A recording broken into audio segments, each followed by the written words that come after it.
Okay, folks, good evening. It's 6:02, so we will reconvene. Deputy Mayor Oosterhoff should be joining us momentarily, and Councillor Holland has another meeting, but will join us later on as needed as well. So just before we continue on with the agenda, there's a couple of housekeeping items that we need to deal with.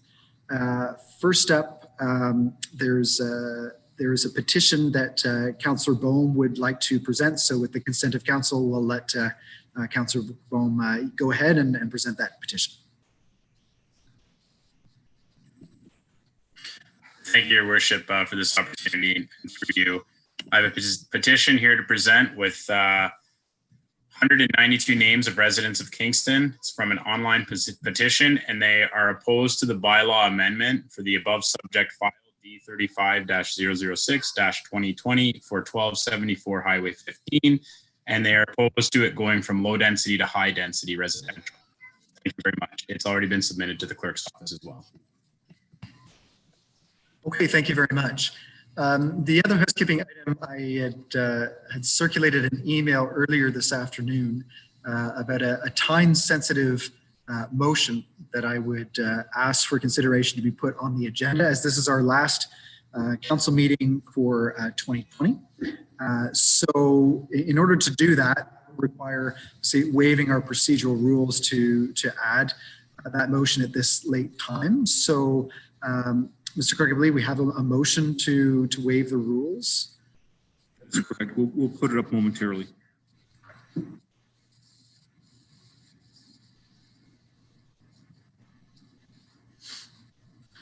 Okay, so this would be a motion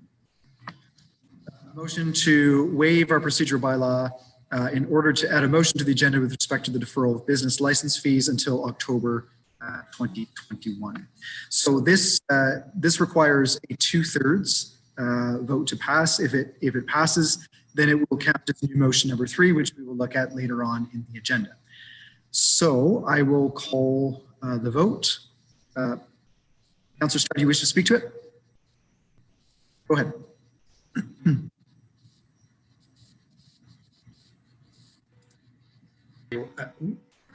Yes, thanks, Your Worship. And I'm not speaking to the motion that I know that you circulated. I'm speaking just to this exact procedure. So we're inserting a motion in the middle of a council meeting, and this would set a precedent, if passed, that any councillor could then, if they wish, add a motion to the council agenda if they got 2/3 of council to agree. I don't see how you could explain it any other way. I just think my colleagues need to know that we're setting a precedent if we do this. There was no public notice of this motion. This was not on any agenda. The people of Kingston have no idea that this is happening. And anyone that might wish to speak to it is probably not even watching.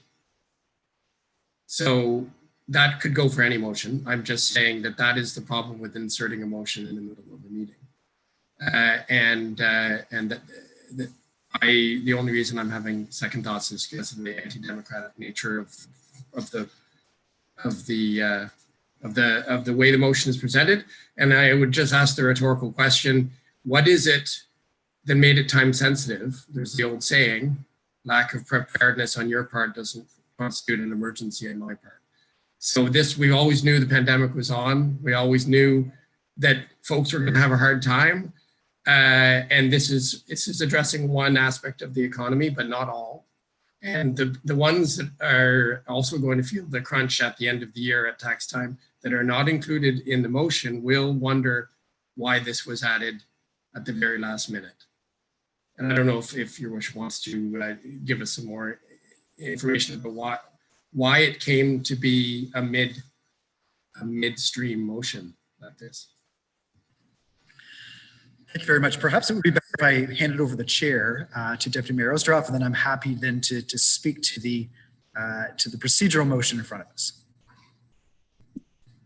Thank you, Mayor Passon. I receive the chair and I recognize you. Thank you. So Councillor Stroud is quite right. This is a very unusual and very unique situation. And to the concern about precedent, I would suggest that council should not normally do this unless there's a really good reason. So the onus is on me to present those reasons. So it's only in the last, I'd say the last 24 hours that I know that a couple of different businesses have approached the city asking for potential consideration on either a property tax deferral or a business license fee waiver. Now, a business license has to be applied for and purchased by the end of 2020 in order for that license to be in effect for 2021. This is our last scheduled council meeting, so I could have instead not done this, and I could have called a special council meeting for later this week or sometime next week. I didn't think that that would be the preferred option for people. Alternatively, we could just simply choose not to do anything, and that's a fair point as well. But I think given the how well received, I think our efforts were as a city to try to help and assist businesses that needed that extra help over this year. I thought that that would be a good gesture that we could continue for 2021. Understanding that as when we talked about the motion, that it's something where a business would need to demonstrate why they would need that assistance. So I don't want to get into the debate about the motion, but that just gives you context for why this has come forward as is, and certainly we'll defer to council's collective wisdom on whether or not we should deal with it tonight. Okay, very good. I'll return the chair to you, Mayor Patterson. Okay, anybody else? And again, just to the procedural motion in front of us. Councillor Neal. Thank you. I'll try not to stray into talking to the motion itself, but just the procedure. I am curious about why this would be so time sensitive that we would have to do it now. I appreciate that people could indeed follow the regular thing and pay for next year's license. What would be wrong with doing this as a notice of motion, and when it passes, as I'm sure it would, early in the new year, the few people that were on time to get their licenses could be refunded the money. It's a little bit of a procedural addition, but at least it would be in keeping. Obviously, we don't usually make decisions because somebody called us 2.5 hours ago with a good idea. And that's why I won't be supporting this, but I'm just wondering why why you wouldn't have done this as a notice of motion. So I'm happy to answer that question, Councillor Neal. So if it's a notice of motion, then it would come to me. And so there would be certain businesses that would have to choose either to pay for their business license fee or to forego and operate without a business license for the beginning of January. And I don't think that that's something we would want to encourage either.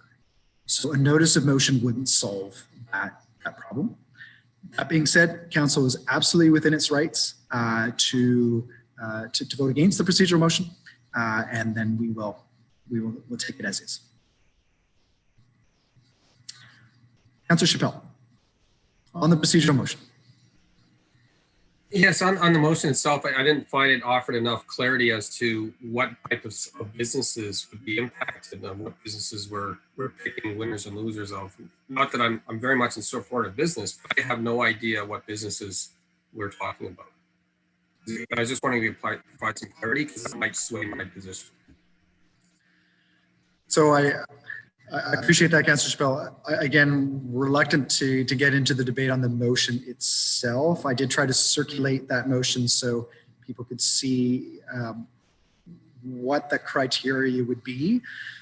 I think for this procedural motion, I think what I would offer is that there is a time sensitivity connected to it, and then council can judge whether that they would judge that time sensitivity to be sufficient to vote in favor of adding this new motion. Would you be in favor of having, I don't know if you can do a straw poll, but just see if council would be willing to come together for another meeting on this? So our procedural bylaw gives a couple of different options. One is that we can waive our procedural bylaw and add the motion to tonight's agenda. The other option is that I could call a special council meeting. So I have the power as head of council to do that. I am sensitive to the holiday time that's approaching. And so that's why that was not my preferred option, but that is something else we could do. Any other questions, discussion on the, we're off to quite a start. Yes, Councillor Carly. Thanks, Mayor Patterson, through you, because at least I haven't seen it at council before. Could the clerk or staff confirm where in the procedural bylaw this is contemplated? Mr. Clerk. It's section 12.1. Okay, thank you. So I'll support it. I mean, there are strange circumstances in many ways upon us right now. And if it's in the bylaw, it means there are obviously times when it would be appropriate, and this seems like it could be one. So I'm happy to at least put it to the floor. Okay, thank you. So with that, then we will call the vote on waiving the procedural bylaw in order to add new motion, this additional new motion to the agenda. All those in favor?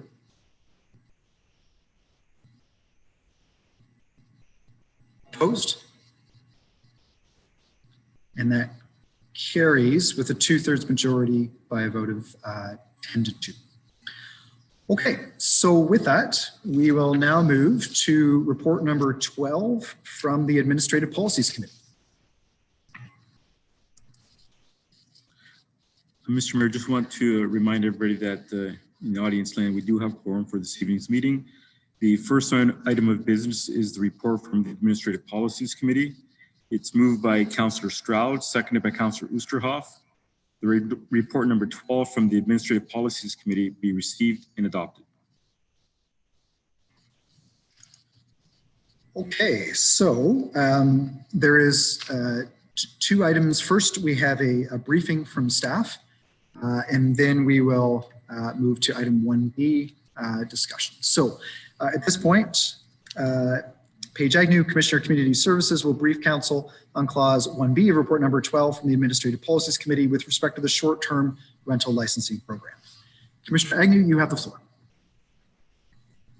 Thank you, and through you, Mayor Patterson. Happy to be here today. I'm also joined by my colleague, Kyle Compo, who's the Manager of Enforcement Services. So Kyle and I are both on the council meeting this evening, and happy to take any questions that come up following the presentation.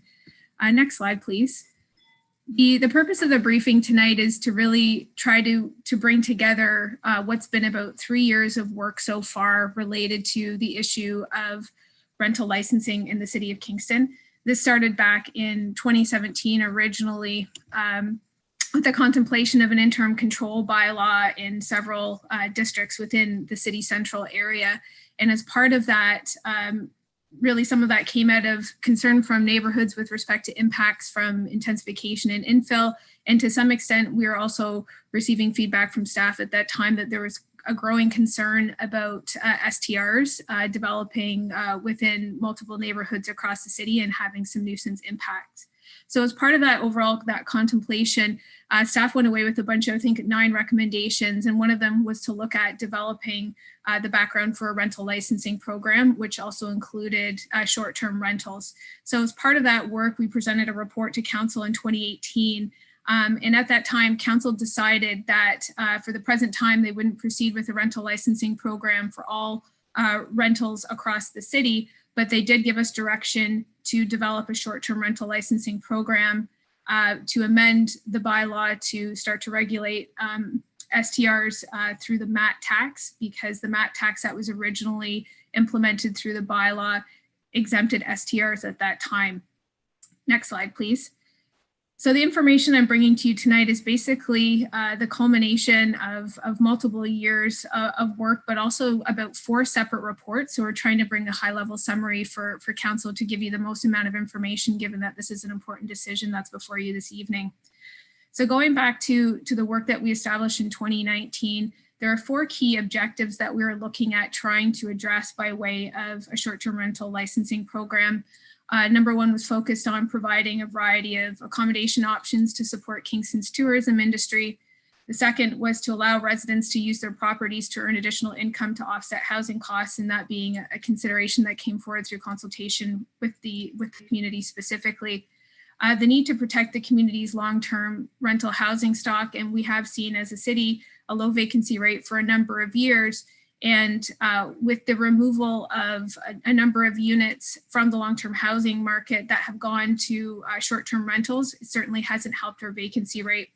And fourthly, we wanted to be able to have a proactive response to the growing concerns that staff were hearing with respect to noise, garbage, parking, and safety with respect to STRs cropping up around the city. Next slide, please. This just gives you an overview of where we're pictured right now in terms of short-term rentals. At the present time, we have approximately 488 STR listings. This shows you how they populate from a geographic perspective across the city, east, west, and central.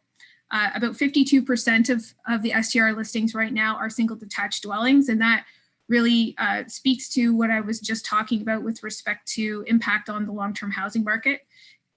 And about 80% of those listings currently are on Airbnb, and there has been some discussion about that. So I wanted to validate that with data.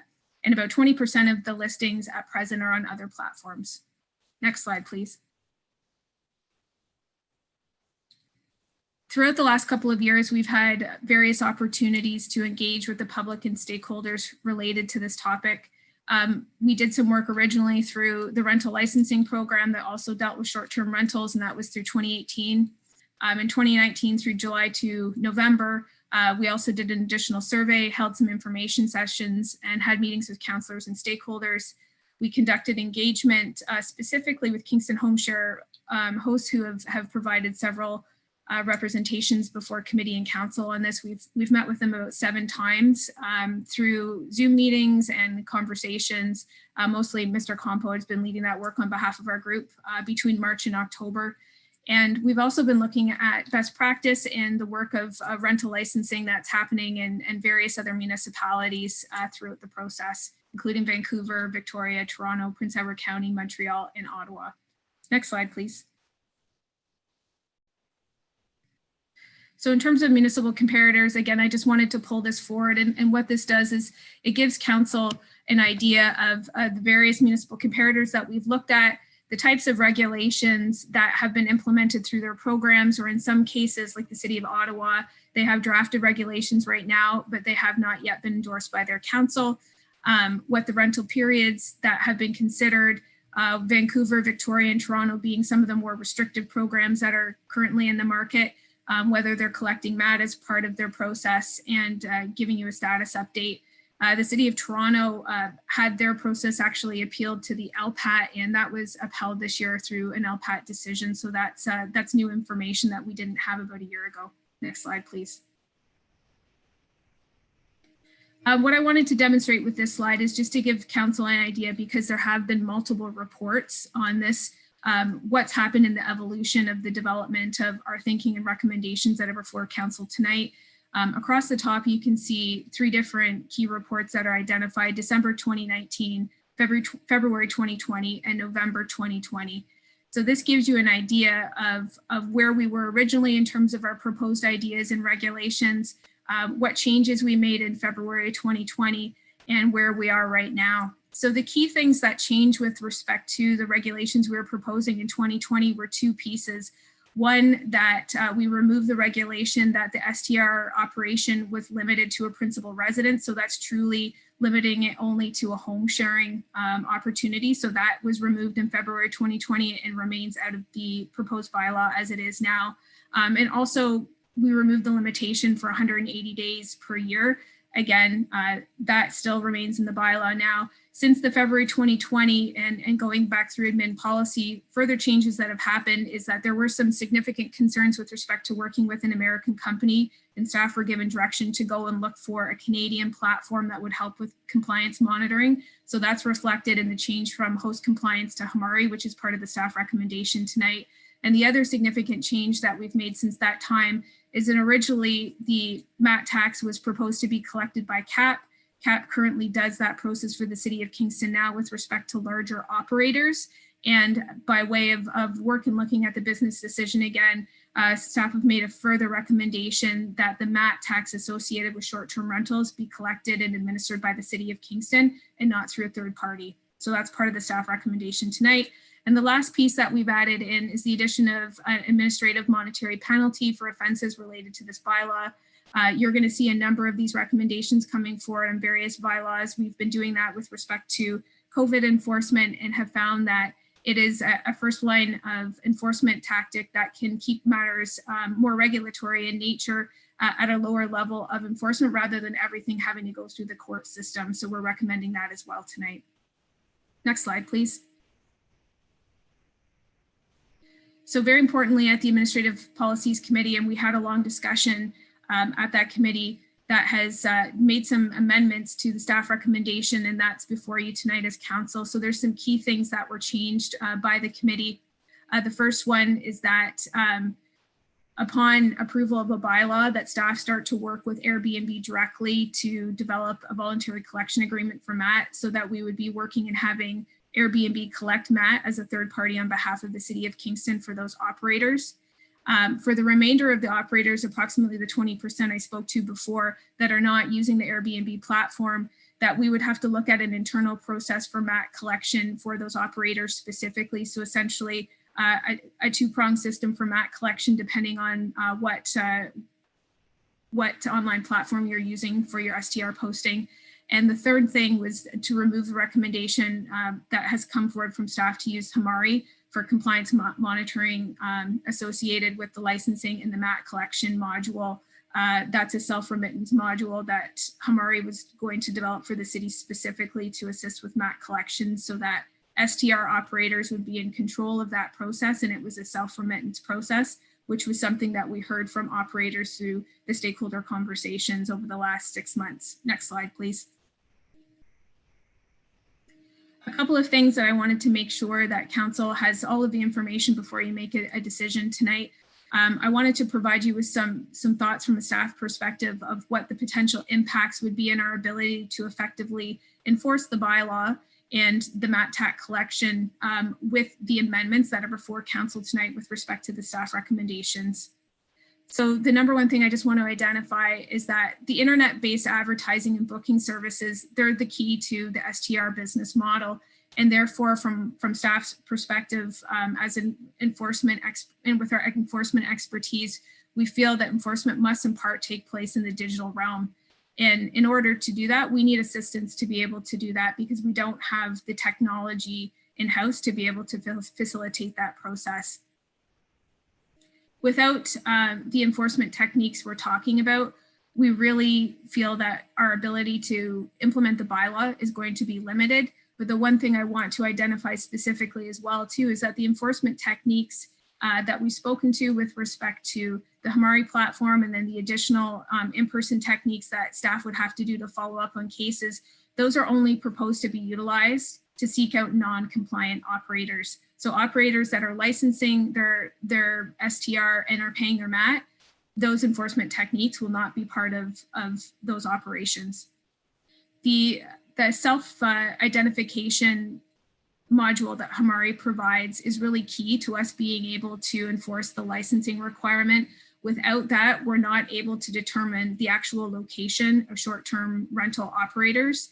And what we would be reduced to doing is trying to identify them on a case-by-case basis in a very manual format. So what the technology does that Hamari has developed, it uses their own proprietary algorithms to be able to search all of the information that's provided in terms of the public platforms for STRs. They're able to do it in a very effective and efficient manner. And it's also able to drill down to let us know where STRs are operating within the community so that we're able to determine if they've obtained a license and then also if they're paying their MAT tax.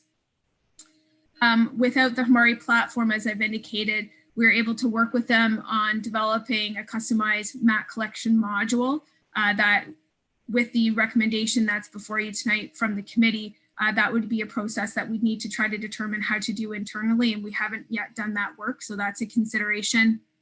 And then again, just identifying for council that without these platforms or a similar platform, our enforcement capabilities will be really limited and complaint driven only. So as council's aware, we've been moving over the last number of years towards a proactive approach to enforcement across the city with respect to all of our bylaws, which is why we are trying to establish a proactive format with respect to this bylaw as well, which we will not be able to deliver on. And the city's ability to audit MAT collection will be impacted based on Airbnb privacy limitations. And that's an important consideration as well. Our MAT bylaw speaks very specifically, because these are public funds, to being able to audit any third-party collection of that money, so that we have the confidence that it's being collected properly and efficiently, and that we're able to provide that to our auditors as well in terms of the collection of public dollars.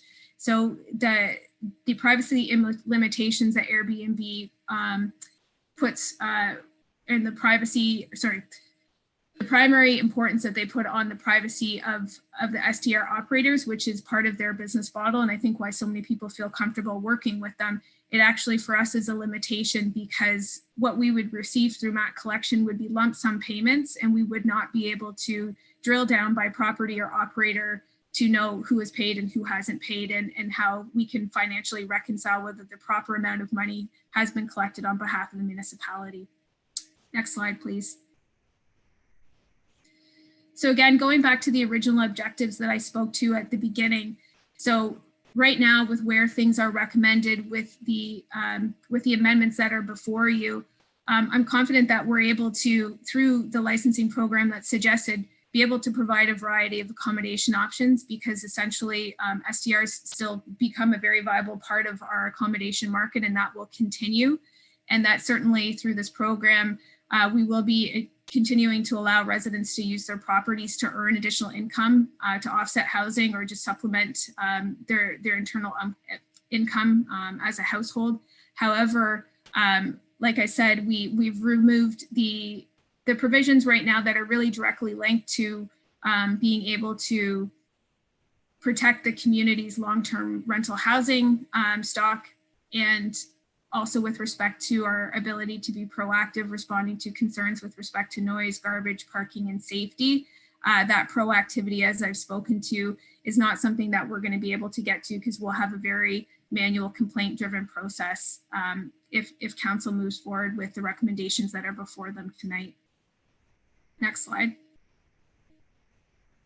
So as I indicated, Mr. Compo and I are happy to take questions. We're happy to discuss any matters. Like I said, there's been a number of reports, and it's a lot of information for council to digest, and we just want to make sure that you have the maximum amount of information to assist you with your decision this evening. Thank you. Thank you. So I think, so just to clarify, so we have a briefing, and then we'll go into the actual debate and discussion on the item itself. So questions to staff can happen in both points. So maybe I'll say, we could do right now is any questions directly related to the briefing from staff, we could do right now, and then we can reserve other questions as things come up once we get into the discussion, if that's reasonable. So questions, yes, Councillor Bowman. Thank you, Your Worship, and through you, Ms. Agnew. I'm just wondering, Commissioner Agnew, if you could answer why the comparator cities all seem to be major cities like Toronto, Montreal, Vancouver, Ottawa, I believe, and not our normal comparator cities that we would see that are a similar size to us, like Guelph, Waterloo, Barrie, and London, may take a different approach than kind of the Harmony third party. Mr. Agnew? Yes, thank you, and through you. So the comparator cities that we've looked at, I mean, different municipalities, and I mean, this is more of a, it's not just a Canadian, it's a North American, or it's a global issue, because STRs are operating in pretty much every market across the globe. I think with respect to the comparators, we selected the comparators that actually have programs. Some of the cities that you mentioned, Councillor Bone, have not yet developed or implemented licensing programs for their STRs. Some are collecting MAT, but they haven't all developed programs with respect to regulating short-term rentals at this point in time. So for instance, thank you for that. For instance, Waterloo, we heard from a delegation last night, has a very non-controversial program that seems to be working wonders, and the city staff are singing its praises. And it doesn't include something like Hamari. So I'm just curious, was Waterloo considered as a comparator city? And if not, why not? Thank you, and through you. So as far as I know, Waterloo doesn't actually regulate short-term rentals, so they don't have a licensing program. What they have started doing over the past year is collecting MAT with respect to all of their accommodation providers across the city. So that would include large hotels as well, and short-term rentals. And I believe that they are working most closely with Airbnb in terms of a voluntary service agreement and in collecting the MAT. Again, in our communications with Waterloo, they've identified that it's going well in terms of the collection.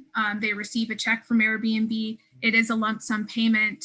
There isn't much documentation that corresponds with the payments that they're receiving, but I also can't speak to whether their MAT bylaws specifically has auditing requirements as ours does. So that part I can't speak to, but can verify that certainly Waterloo has spoken positively about their experience with Airbnb and the collection of MAT through that mechanism.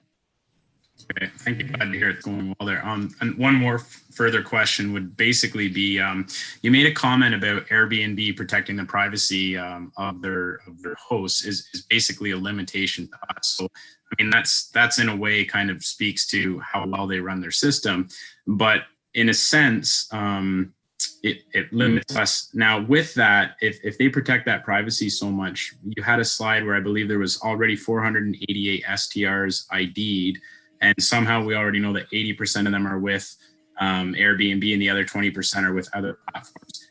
How do, if we can already gather that information right now, how did we get that information? Or how do we have access to that already? So that information was provided to us by Hamari specifically as part of looking at how their software is demonstrated. They were able to show us what's operating in our market, and that's just extracting data that's available, through the platforms now that is just free, that their algorithms extract that information and are able to tell how many STRs are operating and which platforms they're operating on. So that was all just done digitally. There was never boots on the grounds to actually verify that these places were actually STRs. We're just going off a digital scrub. So that information is based on the postings that are live on the internet at this point in time. Yes. So we basically already used Hamari to essentially scrub and look at all the STR hosts in the city without their permission, in a sense. All Hamari did was pull the information and correlate it. So if you go on to Airbnb, you can go on and count in the same way, in a manual way. They provided it to us in a more efficient platform as part of their demonstration. Oh, so it would be possible to then get that information without using Hamari. We could just go on Airbnb or other hosts and just access that information quite easily, it seems. We would be able to look at the number of postings that are through the platforms, but we wouldn't be able to identify their actual location specifically, because the information's at such a high level. It shows it more at like an aggregate neighborhood level. And until you enter into an agreement to rent a location, you can't find out where it's actually located. So it's just showing you that high level map, but not specific locations as to where the STRs are operating. So then we'd be able to establish that when people voluntarily sign up for the MAC, correct? Like the specific locations. We would still kind of know the rough number we should have. Is that correct? Sorry, so yes, if we implement a licensing bylaw and operators obtain their license and provide the information to the city, yes, we would have the information of all those people that choose to license. Anybody that chooses not to license, we would not be able to identify their location. Would it be fair to suspect that if it was a complaint-driven process that STR hosts would start to sort of self-police themselves as they do in other things, because they would want to level the playing field if they're licensed just as much as everybody else would, right?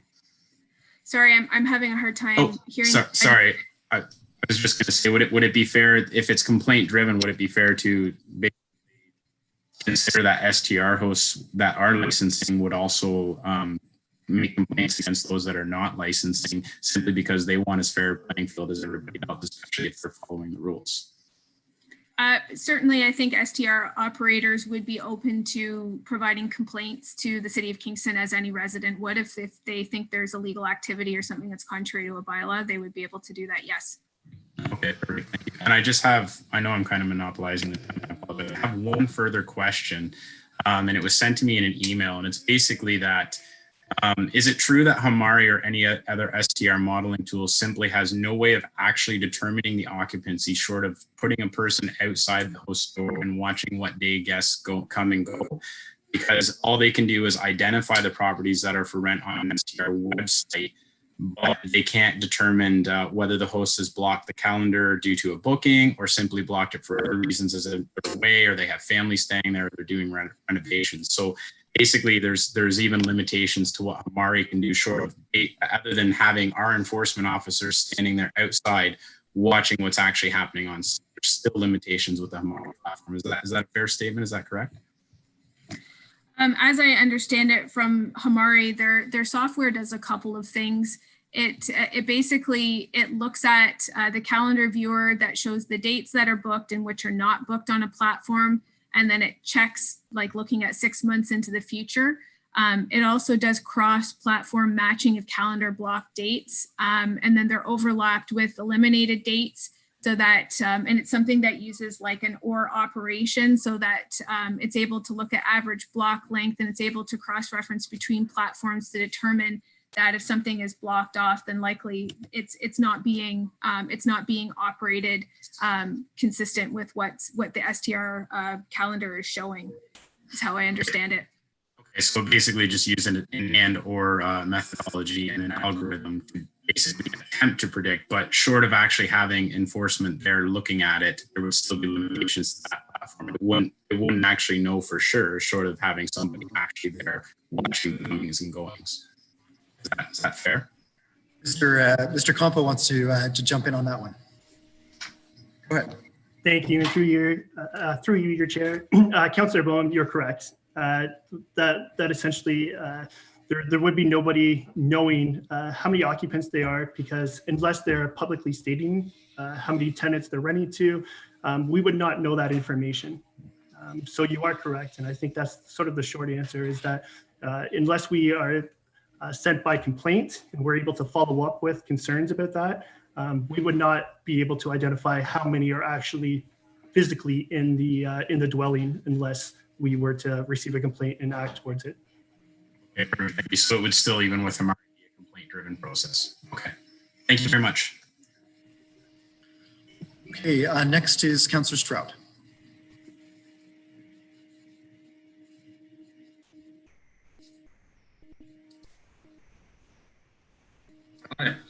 Thank you. Thank you, Worship. Thank you, Councillor Bohm. Excellent questions. Thank you, staff, so far. Is there any way we could get up on the screen that one slide I found very useful? It had both the timeline of the changes through the committee and then the columns, the various aspects, because it has all the pieces, the main high level pieces that are in the policy. Do you know, Commissioner Admin, the slide I mean? The slide that had the table with the various changes at committee over time.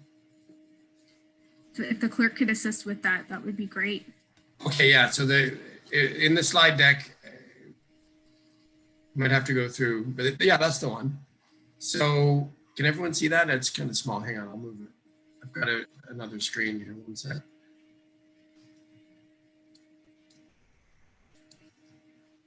Just bear with me, everyone. Sorry, I can't. Okay, I can see it now. Yeah, that one there. Back one. No.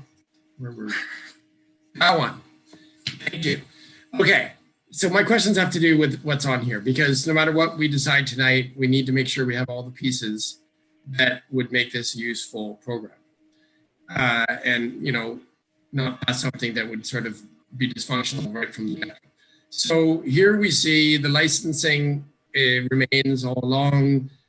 The language about the capacities is there all along. And then you see things have been removed. And this is, and I'll get staff to confirm, but most of these things that were removed were at the request of the host lobby group, I do believe. Staff confirm that? Yes, thank you, and through you, Mr. Chair. So definitely the removal of those specific provisions from the bylaw were a result of the feedback that we heard as part of ongoing conversations with like different stakeholders, but mostly STR operators through the consultation process. Right.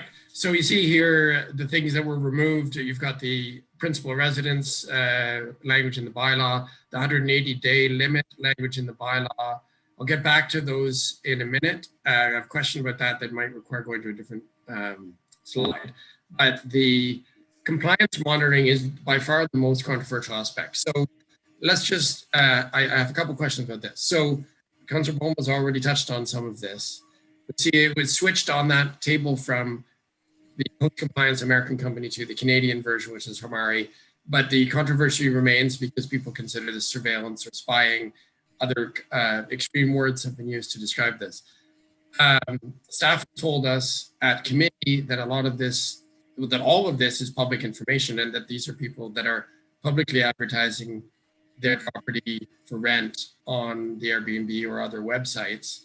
So the question is, we've heard Councillor Bone's questions about the methodology used to get those numbers, but to administer the licensed short-term rental properties, like as a city. So Commissioner, you would be administering this program once the license is in effect. Without Hamari, and as a result of the recommendation as it came eventually from committee, which is the most up-to-date recommendation, as per that most up-to-date recommendation, what are you missing at the staff level that Hamari would provide? And like what aspects, just high-level aspects, are you missing? There seems to be two parts to it. Okay. Yes, Commissioner Agnew. Yes, thank you, and through you, Your Worship. So at the staff level, the things that we're missing are the address identification module is something that is specific to the unique algorithms that have been developed as part of the Hamari software that is able to cross-reference with our own internal data to drill down to determine the location of STRs and the actual registered owner of the property, which is really important when we're doing enforcement. So even in our current circumstance now, if we are attending a property, as you can imagine, there's a party going on or something's happening and we get a noise complaint. It's often a night noise complaint. We may have property, we may have officers that attend a property and they're knocking on the door to say, a noise complaint has happened. Oftentimes we're dealing with the person who's rented the STR, not the actual operator themselves. And sometimes the person who rents doesn't actually know a lot about who they're renting from. So in those cases, it enables us, like we do with all of our enforcement work, to drill down into to know the actual property and to be able to cross-reference that with our internal information to verify the actual name and identity of the registered property owner so that we can go through that process. And it's doing it in a much more instantaneous fashion. What we have to do now from a staff perspective would be a lot more detailed, involved investigative work. That's quite a bit more onerous on a case-by-case basis. So the address identification module is one of the most important things that we're missing now to help us to effectively administer in a proactive way, to make sure that operations are running with licenses, and then again, specifically with respect to the map, that's the second component of it. So on the address identification module, Commissioner, so this is specifically what the advanced software that a company like Hamari has. And is it correct then that we don't have a lot of options for that kind of software? That Host Compliance had it, Hamari had it, and if we want another Canadian example, it would be a competitor to Hamari that does much the same thing. Is it because of the software needs to be developed to a point where it can do that work, and it doesn't have that? What you're saying?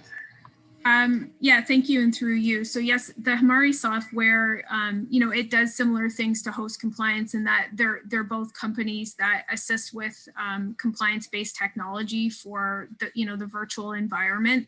I'm quite certain they have their own algorithms that are different from one another, and they're proprietary. So they have similar results. How they get there may be a little bit different. Specifically with respect to the Administrative Policies Committee meeting from February of 2020, we were asked specifically to go out and find a Canadian company that would provide a comparable service to Host Compliance, and Hamari was the only company in the market we were able to find. We're not aware of any other Canadian-based companies that are providing that service unless they're very fledgling in nature and not yet something that we become aware of. We did our research on Hamari obviously about 6 months ago, but there could be some in the meantime, but I'm not aware of any at this point in time. Okay, but so from what you just said, the most important thing related to my question was the proprietary nature of that software. So Host Compliance has proprietary software. Hamari's obviously would be different, otherwise they'd be infringing on the proprietary rights of Host Compliance.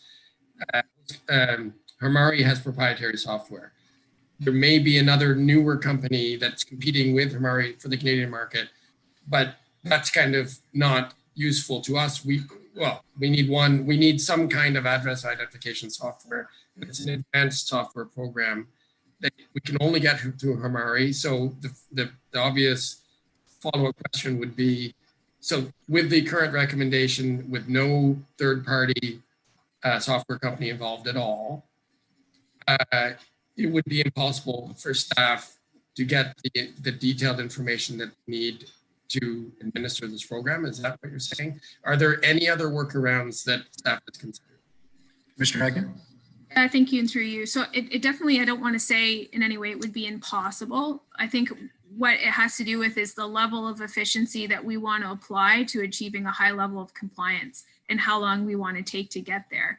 So without any type of monitoring software that helps us with the address identification, as I indicated before, we're really left to a case-by-case basis of responding to complaints. And when those come in, and then being able to assign officers to do the detailed investigation to look into what's going on there versus, being able to, with the existing staff, we have run reports that show us a detailed breakdown of the STRs operating in our market, which we're able to determine if they have licenses or if they don't, and then also cross-reference that to determine if they've paid their MAT or they haven't.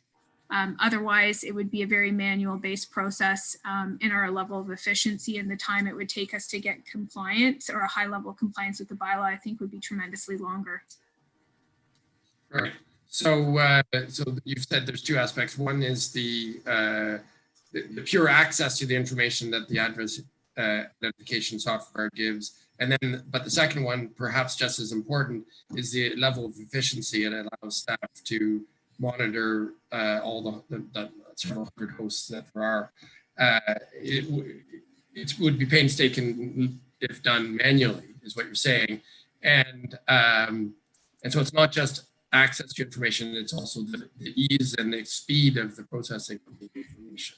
So I think what you've said there. Is that correct? Definitely, and I would add, and this is actually more something Mr. Campo might want to comment on, since his expertise is in enforcement and mine is not, is that in the process of us looking at individuals or operators that are non-compliant, our ability to extract the information of those operators posting on the internet, showing their business, soliciting for business, we're able to extract that through the Hamari software. That is very helpful to the collection of our evidence with respect to, being able to enforce against those individuals that are non-compliant with the bylaw. Kyle, I don't know if you want to speak to that anymore from an enforcement perspective.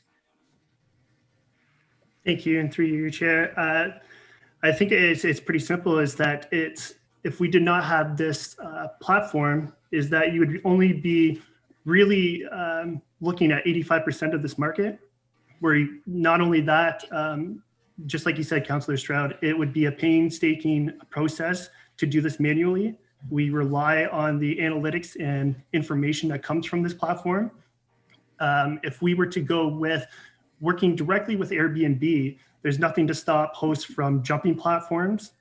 And then for everything, it really becomes just a self-registration that we never really do for a selected margin of the population that we're identifying here. Thank you. So I guess I have another slight tangent. A question would be, if we retained the services of a company like Hamari that gives us this analytical capability and the web analytics that we so crucially need, is there any way, and I know this was kind of implied with the language around what would happen if we entered into a service level agreement with Hamari, but is there a way that we can get very strong legal assurances that the data that they have access to is A, not confidential, and B, not shared? Is there any way we could write that into the service level agreement? Right. Yeah, thank you, and through you. So there's a couple of pieces to that, Councillor Stroud. We have in writing from Hamari just the absolute guarantee that any data that they collect during their time of service, it's maintained on Canadian servers, and upon termination of any type of agreement with them, it's destroyed or it's returned back to the municipality for our safekeeping. So that's number one. Number two, through our IS&T group, before we enter into any types of these agreements, there's a due diligence process that happens that looks at all of those privacy components and the agreements and the third-party agreement that would have to be established. So that's something that would happen should council want to proceed with that. And that is how our IS&T group corporately, we vet any of these types of third-party agreements. As you can imagine, we have a number of them for different types of services across the corporation. Thank you. And on the other hand, if we entered into an agreement with Airbnb, it's a much, much, much bigger company. What are the kind of challenges that poses that we haven't already mentioned, that we might have mentioned at committee that council may not have heard? The challenges with an agreement and negotiating with a company as large and as global as Airbnb. Thank you, and through you. So from a staff perspective, and again, looking at the direction that we were provided at committee, just the first thing that I would identify, because the committee specifically gave us direction to look for a Canadian-based company, is that Airbnb is an American company and their data is stored on American-based servers. So if that is a primary concern and anything related to privacy protections and the Patriot Act, which was something that was brought up earlier in the process of developing this program, is something that certain councillors felt quite strongly that was a concern. Certainly that would still be present with respect to the city entering into an agreement with Airbnb. The second thing that I would say is that as part of our discussions with Airbnb, they aren't able to guarantee that they will work with the city. So this is something where I think the amendment or the recommendation is talking about us working towards a voluntary service agreement with Airbnb. They won't give you any assurances of a commitment to work with the city until after they review your bylaw as it's passed. And Kyle had another meeting with Airbnb this week to specifically try to understand a little bit more about what that process would entail, so we could plan for it from the staff perspective should council want to go that direction. And the feedback that we received from Airbnb is that they do that for a few reasons. Again, they want to make sure that they're working with someone that already has a bylaw that requires it. But secondly, they look very carefully at the nature of the bylaw and typically decide not to enter into agreements with municipalities that have more stricter provisions in their bylaw. And for us, with the way the staff recommendation is and what we've put in the staff reports about continuing to monitor and potentially needing to come back to share information with council to look at adding provisions like the 180 days or the owner occupied provisions that we took out that were there earlier in the process that are really meant to help protect the long-term housing supply, that should council want to do that, is that going to compromise our ability to work with Airbnb because our bylaw would be more restrictive than it is now. So that's a concern in terms of the long-term relationship that I just don't have the answers to right now. And we wouldn't be able to know until we went down that road of having a bylaw and being able to formally engage in discussions with Airbnb. The third part, again, is looking at the MAT collection specifically. As Councillor Bohm indicated, the City of Waterloo has had a favorable experience. As I also mentioned, I don't know what's spoken to in their MAT bylaw, and I know that Ms. Kennedy is also on this call, but with respect to the city's MAT bylaw, it has very specific provisions in there with respect to auditing, and that's to do with the care and control of public funds when you're working with a third party. So depending on what we're able to really get from Airbnb, which again, they've already committed to us that they would be able to provide us with the lump sum payments and maybe a high level report, but are unable to provide us with detailed information down to the individual provider. So from an auditing and reconciliation perspective, there could be some challenges with respect to that process based on how our bylaw is written now and some of the financial practices that we administer as the city. I don't know if Ms. Kennedy would like to add anything further on that, because I believe she's also had some discussions with our auditors with respect to looking at the process. Thanks through you, Mr. Mayor. So thanks, Commissioner Agnew. So yes, we do have currently in the bylaw some requirements around auditing, and that is speaking specifically to ensuring that we have completeness of revenue, which is one of the elements that our auditors also look at when they're doing the annual audit. We have to be comfortable that the revenues are complete and that we've received everything that is due to the city. If we do not have specific information as to what's making up those funds that are coming to the city, it's very difficult to be able to get an assurance that we are collecting everything. On one hand, my understanding with Airbnb, there's probably minimal risk in terms of if we have an operator using Airbnb, those monies are going directly to them. So very little risk from the operator side, but we would have no way of being able to validate that those monies are flowing through a proper process with proper controls and coming to the city. So for example, could quite easily be a mix-up in processes at Airbnb and one of the operators' monies didn't come to us, it went to another municipality. We would never have any way of knowing that.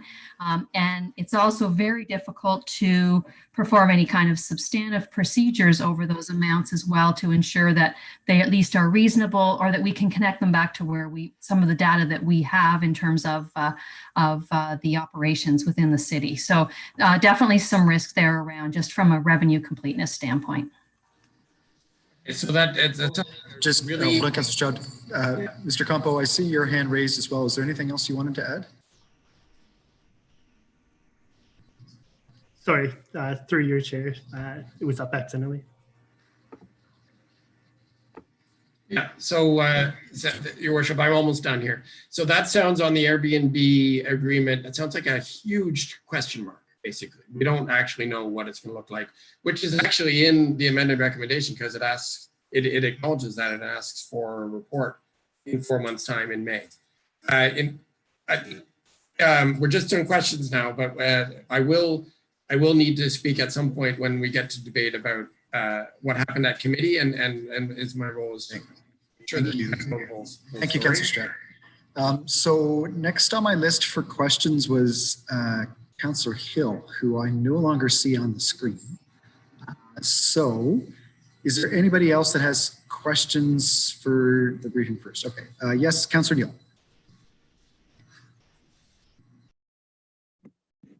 Thank you. Just a couple of questions. As I understand it, and please correct me if I'm wrong, and this will lead into the question I have. If Airbnb is only dealing with the fees, do we have any way to be assured that the businesses that are paying those fees to Airbnb indeed has, as is legally required, a city business license, and that has been purchased. Is there any way of us confirming that without having staff looking at postings and such? Commissioner Agnew? Thank you, and through you. So as part of the bylaw, we have information in there, and Kyle, correct me if I'm wrong, about the requirement of operators to be posting their city license as part of the STR posting. But the only way that we would be able to know if that was happening, if we were doing this more on a manual basis, would be for us to be, basically clicking through and looking at postings and seeing if there is a corresponding license associated with those specific postings or operators. However, again, without an address identification module, it would be difficult for us to actually know where that STR is operating and who owns it. Have we looked into if there's roughly 500 short-term rentals now in operation, which seems to be the number that even the STR people are putting forward? Do we have anywhere near that number of business licenses? Because as a small business, I would think it may be a different license after this is passed, but as a small business, wouldn't they require a license to operate in Kingston, as I understand all small businesses do? Commissioner Agnew? Thank you, and through you, and I may ask Mr. Ocampo for some assistance on this. I'm just going by memory with our licensing bylaw. The way that it is right now, there are a number of types of businesses that are required to get business licenses. It's not all businesses. Specifically, there's an exemption in there with respect to the large hotel operators. I think what we have in there under lodging houses is for small inns that are 4 or more units are required to get a business license, specifically the way that bylaw, our business bylaw, is written right now. But our business bylaw doesn't contemplate necessarily like this full arrangement. So whether it would be subject to a license or not, I would have to look into that further. Kyle, I don't know if you have some additional information on that. Thank you, and through your chair, Commissioner Agnew, we would have to look into that. I do know there's over 1,200 business licenses, well over the amount of STRs that would have to get regulated. But we would have to look into that question further. I would appreciate that. I should have asked it sooner. So since Airbnb won't share any list of Kingston clients, but will collect the money from them, I guess that seems to me, and you can correct me if I'm wrong, that this large American company, we're relying on them to use the honor system. I have a little bit more faith in local people applying the honor system, but we're reliant on them telling us the funds that they're giving to us are accurate and they aren't skimming. Is that accurate? Commissioner Agnew? Thank you, and through you. Certainly, if the city entered into the voluntary service collection agreement, we would definitely be relying upon Airbnb to be able to provide us with information about the financial pieces that they're collecting on behalf of the city. But certainly there would be, we would have an agreement with them, but without being able to validate it, I think that's the concern. And that's what Ms. Kennedy spoke to with respect to our MAT collection bylaw, the way it's written now with the auditing clauses that are in there and our inability to really drill down and be able to do that. Thank you. I also have those same concerns about. Thank you. Mr. Campo just wants to jump in with something else. Okay. Go ahead. Mr. Thank you. Thank you. And through your chair, just to echo, yes, I think the two major flaws would be the reconciliation process, but not only that, we're sort of subject to what Airbnb dictates. That means, like Commissioner Agnew spoke previously with the voluntary collection agreement, the stiffer our regulations are, or if we decided that we wanted to put further restrictions on, they then review our bylaw to decide whether or not they want to continue with the VCA. I believe a delegation spoke to that even last night, that agreements with the VCA are subject to that municipality's bylaw and their restrictions. So if we wanted to decide later down the road that we wanted to implement further restrictions, well, we're going to have to go through Airbnb to discuss that through our agreement further. Thank you. Okay, next is Councillor Osanik. Thank you, Your Worship. Through you, just one question to staff, and it has to do with what we saw at the very beginning slide about the number of short-term rentals that we have in Kingston. And I know that the Administrative Policies Committee had already eliminated the requirement that any short-term rentals would have to be in the principal residence. But do we know in Kingston how many short-term rentals are in a principal residence versus how many are the entire house? Do we know that? Commissioner Agnew? Thank you, and through you. So the last data that we looked at as part of the Hamari presentation was showing that of the number of units that we've spoken to, I think there were approximately 104 that were cross-referenced as home sharing. So that would be more of the owner-occupied situation where they're offering out a part of their home as part of the STR platform that they're offering. With respect to the total number, I think I put that on the slide, about 52% of the overall total number of units are single detached dwellings. And I believe of that, about 104 of the overall showed a home sharing option or presented it as a home share option. Thank you. And from that very first slide, was it 480 short-term rentals? So it would be 50% of the, or I don't know. I'm just trying to do the math, that's all. Sorry, yeah, so 52% of 488, so 257 that are single detached dwellings, 104 showing as a home share option. Okay. So 488 is what we're showing in our market now. That is, it slides back and forth. A year ago, we were about 600 in the summertime. We're over 500. I don't know if it's seasonal, if it's part of the housing market, but right now we're showing 488. Thank you very much.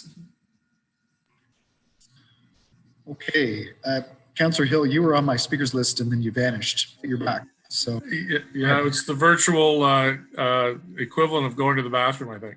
I think I lost my connection, so I apologize for that. Just a couple. I just wanted to kind of, and sorry, through you, Your Worship, I just wanted to go back to that statement that we heard last night that about Hamari and about the fact that, because the way I'm understanding it is everybody who uses Airbnb, they go in, they choose a property that they like, they go onto the calendar to see if it's available. So the calendar either says it's blocked out, it's available, or it's booked on those dates. And my understanding is that what Hamari essentially does is it just checks all those calendars and cross-references the calendars from, say, Airbnb to Kijiji or something, some other provider. There's never ever going to be someone standing on somebody's lawn from Hamari asking people about why certain dates were listed as blocked out, because they would find that if it's being rented out on other sites by virtue of this ability to check all the other sites at the same time. Am I correct in that? Thank you, and through you, Your Worship. Yes, that's correct, Councillor Hill. The software uses the algorithms that cross-reference the calendar postings that are part of the STR listings. There's no in-person, surveillance work or anything that is part of the platform or part of like the service delivery that's with the Hamari offering. And the only thing that Hamari the software would be looking for is if it's booked or not booked, and if it's being remitted or not remitted. So they're not looking for any personal information about the host. They're not looking for any personal information about the guests. It's just looking for whether or not it's being booked and whether or not it's being remitted.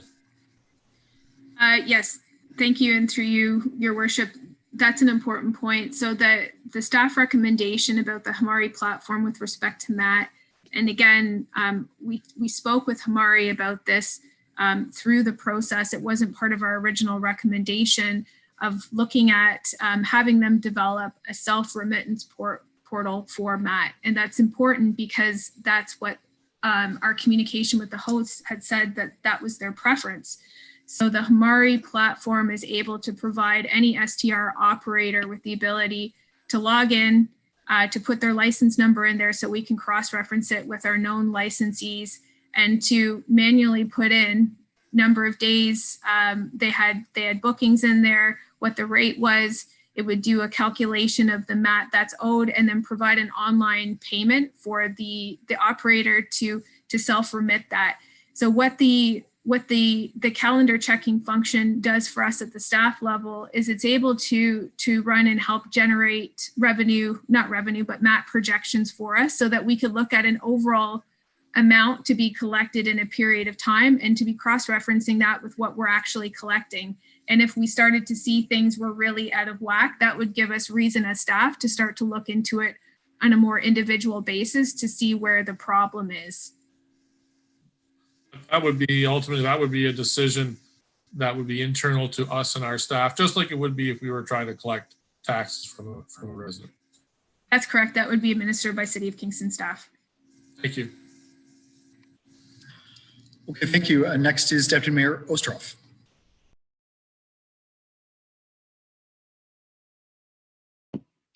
Thank you, Mayor Patterson. And wow, there's a lot of stuff here. So I guess the first question I have is related to the audit issue that there seems to be concern about that. Where, is that based within our finance department? And is that something that can be reconfigured to not be a stumbling block? Thank you. And through you, I can speak to part of it, and then some of it Ms. Kennedy may want to be able to contribute directly as our city treasurer. The provisions that I spoke about that speak to the requirement for auditing associated with MAT collection, that comes directly from the MAT bylaw that's in effect that council passed. So there's several clauses associated with that. I'm happy to circulate that to council for your quick reference if that's helpful. But with respect to some of Ms. Kennedy's comments related to speaking with our auditors and our process, I'll allow her to speak to that directly. Thank you, through you, Mr. Mayor.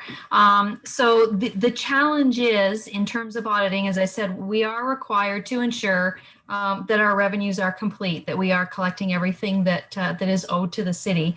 And that can become a challenge if we don't have the detail backing up those monies. So when the monies come in, if we don't know where they're coming from or how they've been calculated, it's difficult for us to validate that those revenues are complete. And when looking at it, and what our auditors will look at is they look at the processes first to see what controls are in place.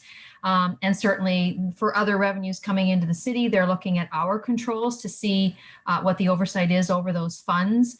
But in terms of where you've got an entity like Airbnb that's collecting them, we don't have any control over their processes. So the auditors can't confirm, or we can't confirm, that they've got appropriate processes to know that the monies that came in from a specific operator in Kingston are actually getting flowed back out to the city of Kingston. So what we would do instead is we would look at substantive type procedures to ensure things like reasonableness, the size of the operator, that type of thing, comparing last year to this year, different types of substantive procedures that we would do or that the auditors would do at year end. The challenge with that is you need to have the detail to know that. So if all I have is an amount that's come in this month and I have no idea which operators it relates to, then there is no way for us to validate that. And so that's always the challenge. Certainly from a process standpoint, it's easier because we have somebody else doing all the collection and I have one check to deposit each time. So that's a positive side, but on the negative side, I have no way to validate and no way to say either to the auditors or to council at the end of the year that I know those revenues are complete and that we've received everything that is due to the city. And yet, through Mayor Patterson, we know that Waterloo, a significant region, has been successful at that, and we could look at that model and come to understand that there might be solutions there for us too. Yeah, through you, Mr. Mayor, absolutely. That's a discussion that we could have with Waterloo. I would hazard a guess, probably a couple of things. One, Waterloo may have just decided that based on the values, it was not worth the risk, and they were happy to take that risk on and address it that way if there was other things that they felt were more important in terms of going that route. The other thing I would say is certainly from a level of materiality, and I can say, you know, there's minimal risk for us in terms of our external audit. For those that are on the administrative policies, know our materiality with KPMG is $10 million. So this would fall below that. So there's not a risk in terms of putting our external audit opinion at risk at all. Okay. And certainly Waterloo would have a much higher amount in terms of their materiality. So yeah, we would need to know more information in terms of how they evaluated it and what level of risk they put on that in terms of they may be willing to accept a level of risk that the revenues are not as high as maybe they should be. Right. My next question, Mayor Patterson, is related to the cost benefit analysis report that we received last night. And I'm wondering why, what your feedback would be that from a treasurer point of view, because if somehow we go with the Hamari route, we realize that our costs are going to be very high, and it's going to absorb any monies we might bring in through a MAT tax. And what would you say to the cost benefit analysis that looks pretty grim here? So thank you, Councillor, through you, Mr. Mayor. Unfortunately, Councillor, I can't comment on that. That was the first I saw that last night, and I was trying to get it blown up on the screen to take a look at some of the numbers. So I can't comment on that. I think the only thing I would say is it certainly was a financial analysis. And I would suggest, you know, looking at it from a business case perspective, there's a lot of other elements as well that would have to play into that decision. But unfortunately, I can't comment on the specific numbers. I haven't had a chance to actually get a copy and take a look at those. Okay, I appreciate that. The other, through Mayor Patterson, the other thing that I wanted to ask, I'm struggling with, because there's two components here. We will be pursuing a license as well for the STRs. And I'm wondering why we wouldn't have that license have enough components that would help us in some of the ability to exert enforcement. Because no officers, and maybe this is for someone else, no officers would have a problem. They would know if there was a complaint, if this was a fully licensed a home. So I don't know why we can't look at the licensing as being an effective tool for enforcement and knowing if the renters don't own the home, but it's obvious from the address and the licensing and the cross-referencing. And I'm wondering why we aren't using that, or it doesn't seem to be from what I'm hearing tonight. Yep, Commissioner Agnew. Yeah, thank you, and through your worship. So certainly there are clauses in the licensing bylaw for STRs as we have recommended that speak to enforcement specifically. I think the issue is the speed and the efficiency at which we can do the enforcement without the technology that helps us to proactively identify where we have issues as opposed to responding on things on a case-by-case basis. So there definitely is enforcement expectations that are identified clearly within the draft bylaw. As I spoke to earlier, we're also including as a part of the recommendation an administrative monetary penalty associated with non-compliance. But again, for the officers to be able to do the work and to achieve a high level of compliance with the bylaw, we're concerned with being able to do that if we're only going on a reactive basis, because we have found certainly with other bylaws in the city, a reactive approach to enforcement hasn't helped the city. And where we've been able to make gains in the last several years is really with been shifting our approach to being more proactive in the way that we're managing that portfolio. From an enforcement point of view, then I wanted to ask, there are already bylaws in place that deal with noise and garbage and parking and safety in residential areas. Is that right? There are already bylaws in place that give our bylaw officers something to work with. Yes, that's correct, Councillor. Okay, so will there be, are we asking for more bylaws related to short-term rentals, or we're using the existing bylaws to provide protection for our communities? Thank you. And so what's before you tonight is a new bylaw that would provide a requirement for short-term rentals to become licensed. So It would be a net new bylaw to the city that would be used in conjunction with the existing bylaws we have for the point of enforcement. We don't have anything now that speaks to some of the nature of the bylaw, the way that we have presented it, which really has to do with number of people that can be occupied there in the nature of the operation, which is also linked to the building code. And we have no way of proactively managing that unless we're requiring people to license and disclose what we're doing so that we're able to check those health and safety elements. Okay, thank you very much. I'll comment later. Thank you. Okay, any other questions for the briefing? Councillor Chappelle. Thank you, Your Worship. I'm very pleased to hear Ms. Kennedy talk about the actual materiality, the level of materiality be so insignificant for this. So that red herring of the auditing component, I think is a bit of a misnomer. I'd like to know if staff has seen any reporting or any samples of reporting from Airbnb, because the reason I ask this question is because when this was first brought forward in February, there had been no conversations with just questions. I'm just trying to keep us to questions.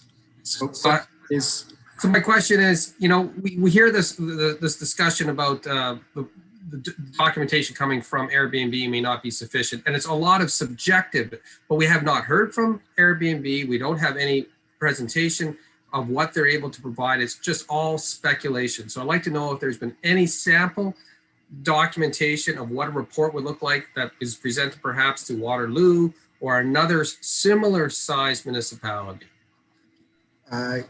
Commissioner Agnew. Thank you, and through you. So appreciate the question. I wouldn't characterize staff's conversations with Airbnb as speculative. Those conversations have taken place. Most of them have been facilitated by Mr. Campo directly. We do have some email documentation from Airbnb, although they've been hesitant and difficult to have things put in writing. They're more open to phone conversations, but until we have a bylaw, they haven't been willing to more formally engage with us in providing us with samples of agreements or any of those types of pieces until we move to the next level. So moving to the next level is essentially what this bylaw amendment does, is it encourages a formal bylaw to be passed and encourages that negotiation, that conversation to take place. It gives us a window to see if it works. It gives you an out that if it hasn't worked, we can go back to the original plan. If it does work, we got a 1-year renewal to look at. How is that not a reasonable approach rather than a big stick? So if you have a hammer, everything looks like a nail. Councillor Chappelle, this is arguing for, so it's questions for staff right now. You're going to have a chance to make an argument for why this is important, but it's a question for staff. You can't, I'm just asking for a fair question from staff and then you can. Fair question, sure. I've got so many. With respect to the process that's laid out, aside, take Harmari out, does it not seem like a reasonable compromise to do self-enforcement, self-registration when you have so many over 100 plus coming forward, say they want to pay the MAT tax? This is a reasonable approach. So the question is this a reasonable approach, the current proposal that's come from the Thank you. Through you, I don't think it's my position to comment on whether something's reasonable or not. I think what we've tried to do at the staff level is provide council with as much information on all of these facets as possible. It's up to you to determine what you think is reasonable. I think what we've provided is our expertise with respect to enforcement, what we've seen as working and not working, what we see as potential impacts about various facets of the program that we've recommended, but ultimately it's up for council to decide, and we're happy to take whatever direction that you provide. Well, I don't think you're happy because this keeps coming back. I have a question. Councillor Chappelle, rule you out of order on those comments. Questions for staff, please. Hamari is a software program that's used to spy on social media and dig information. Could it possibly be used to monitor Facebook Marketplace or Kijiji and identify business homes that are running basically a store out of their residence, and then confirm if those places have a business license out of residential areas? Because I think that is probably a bigger issue than Airbnb. Thank you, and through you. So that would be difficult for me to answer. I only am familiar with the Hamari software with respect to looking at STRs, whether their software could be transferable to other markets or other applications. I couldn't comment on that. Over the term of council, with respect to parking enforcement and noise enforcement, it's all been complaint-based. I'd like to understand what systems or bylaws you've moved over to a proactive approach. Thank you, Councillor, for the question. So I'm happy to speak to that. Mr. Campo may want to provide some comments as well. So definitely we have a system where people are able to call in and register complaints, but where we have moved to more of a proactive format is more in the education approach, our approach to working with property owners, giving them opportunities to come into compliance in more of a friendly format before we move on with, more additional forms of enforcement. Having more staff that are out on the streets, engaging with stakeholder and community-based organizations as well in those collaborative conversations and identifying where we're seeing issues. So that is more of the proactive approach that I've been speaking to. Mr. Campo, I don't know if you have additional comments to provide on that.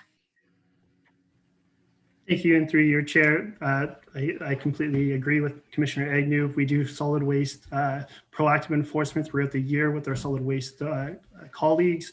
We also do it for property standards and our animal control bylaws. Our primary bylaws that we enforce with the city, we do it on an education basis as well.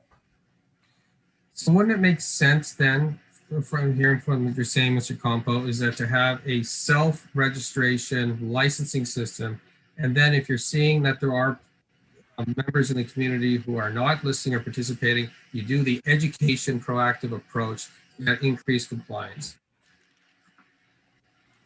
Thank you, and through you, Chair. I think one of the biggest things that I've looked at is that we're only capturing a certain percentage of STRs. Through any of our enforcement and any of our bylaws, we do not just discriminate against one group and one percentage of a group. We incorporate the whole community. So that's a standstill that we do for any bylaw. That is a philosophy that I went into this project with. One of the biggest concerns that many of these small, I think it's two different items. We've got the individuals that have the in-home dwellings, so like 104 of them and 257 single-family homes. And these are typically people who are trying to pay their taxes because the taxes are significantly high in Kingston. So they're small business owners. I have a great concern that we're impacting them in a way. How many STRs have you found out to be commercial rented, like basically buy an apartment block and turn it all into an Airbnb? Because I think they're two distinctly different. And I'd like to know if you have the same opinion. These are two distinctly different types of STRs. Thank you, and through your chair, I define an STR owner as an STR owner. I think that through this consultation period, again, we've tried to focus on the full market and not just a certain percentage of this market. When we go to look into proper consultation. And I know Councillor Chappelle, you've spoken to that many times about what proper consultation looks like. I think through the course of our engagement, especially with Kingston Home Share Association, is that we try to look at concerns. Number one, removing the principal residence, which was a huge concern. And the second one was removing the 180 days accumulative restriction. So right then and there, you're taking the majority of the bylaw away. We've already watered down this bylaw. So when we're looking at just dealing specifically with Airbnb, again, now this is something that is not normal practice. We're completely just viewing one platform. We're not incorporating any other platforms. In an enforcement side, we're also looking at what if you jump platform to platform. So when we're talking about meaningful engagement with our stakeholders, I think we've gone through that this year. And when we're talking about, we are on two different ends. If we can't get to a point where there's no self-remittance and you just, the hosts want to do it their specific way. And quite frankly, we're trying to give options too. I think we've been well-versed in being able to give an explanation that we have been working with these hosts. We've taken down the regulations, but I am not willing to necessarily look at avenues. Well, I am willing based on council, but it's a subject where I try to look at the full market and not just 85% of it. Will Hamari have boots on the ground here in Kingston for monitoring services like cameras or anything else? Thank you. And through your chair, absolutely not. With respect to 85% compliance, like this has been going on for now 2 years, a little more. I think we had the presentation. If we had a voluntary enrollment, we'd already be collecting the SMAT tax. So to have 85% compliance or 80% compliance with voluntary proposal at no cost to the city, and then allows you to focus on that 15%. How is that not a common sense approach to transition into this? You can't ask a question like that to staff. Why not? The debate. Why not? This is not a debate between council and staff. This is a debate between council. That's for information, but well, maybe like people should be filing in FIPA requests. Councillor Chappelle, you're welcome to ask any other questions for information. We had a presentation last night by Fair STR. Who invited them to council to present? Councillor Chappelle, I have already ruled on that. Oh, that was yesterday. I'm sorry, I forgot about that. Long meeting. Thank you. Any other questions, Councillor Chappelle? Yeah, I really don't like the fact that we split the meeting when we had an incredible Councillor Chappelle, thank you very much. So I'm going to move on to the next person on the list. Are there any other questions? Councillor Hutchison. Thank you, Mr. Mayor. I just want to be sure about some of the numbers and this is directed to Ms. Agnew, who responded to some questions I had, and I thought they should come out. The Kingston Home Share Host Association, how many members have they got? Thank you, and through your worship, I don't have formalized data from them, but through the meeting that we had in March, I seem to recall them acknowledging they have about 100 members. I see. And the question is, so how many of the host association are owner occupied STR owners? Thank you, and through you. So again, I don't have formalized data from them. A number of the individuals that we've met with through that organization definitely identified that they are offering accommodations out of their home as part of their strategy, their financial strategy associated with their property. But certainly there are some that have additional properties to their primary residence that they are renting out as well. Mm-hmm. I don't have specific data though. So we don't know how many are commercialized STRs owners. Like how many owners are commercialized that is a more than more than one unit, like a unit or outside of their own homes? Thank you. And through, so that's not data that we have access to, but those are the types of data sets that we would be able to have access through with a third party like Hamari.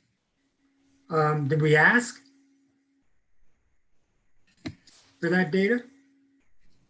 Home share host specifically, Councillor? Yes.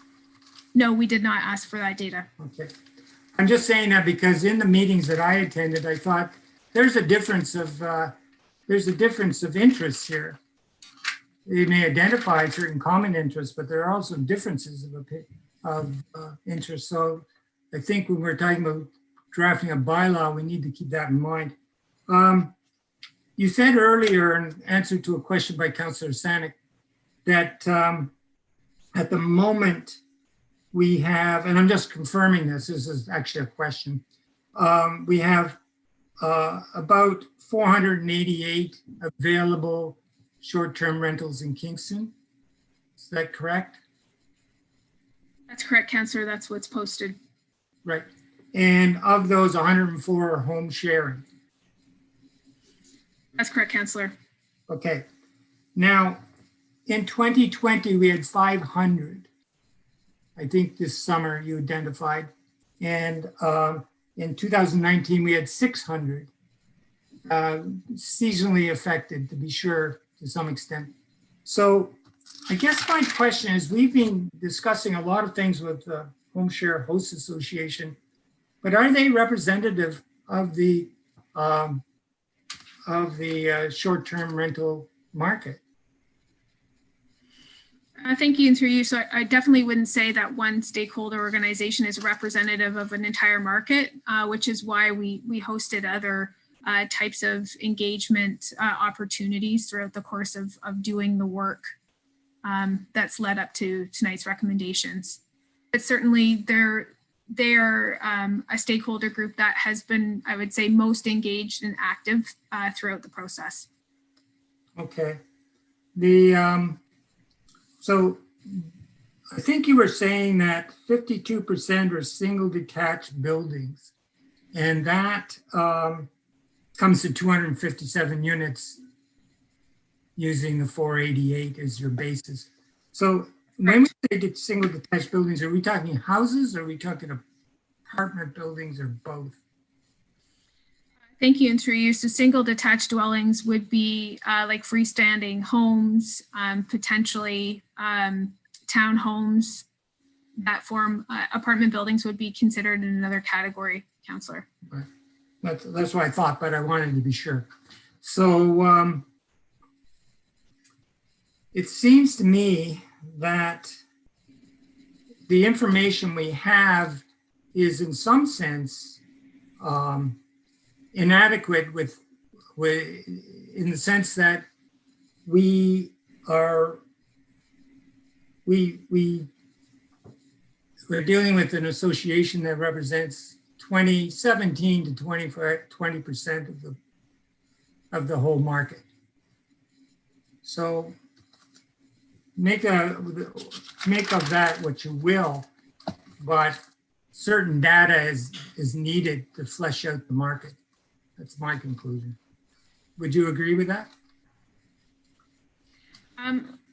I would say that the home share host group that we have been engaging with would probably be represented if we look at the overall sample and the number of individuals that have indicated they're part of that stakeholder group. That would be probably an accurate overall percentage. Again, in the formulation of looking at the recommendations that staff have provided, we tried to look at this from a whole market perspective. Certainly there are conversations at points in time where we were asked, can we have different regulations for people that own properties in the city but don't live here? Those types of things where, again, from a fairness and consistency perspective, we have to treat all property owners, regardless of whether they live in the city or they don't, similarly in terms of putting together a program. And I think that's what Mr. Campo was speaking to, is that certainly, there have been some stronger voices at the table with respect to their particular interests on this matter, but staff tried to take all of that into consideration, as well as looking at best practice comparators and our knowledge of what we've seen working in Kingston with respect to enforcement and where we have gaps, and to put the recommendations that are before you tonight, which I think are quite balanced and fair. Thank you. Okay, thank you. Are there any other questions for staff? So, you've already asked questions for the briefing, but you'll have a chance to ask questions once we get to them.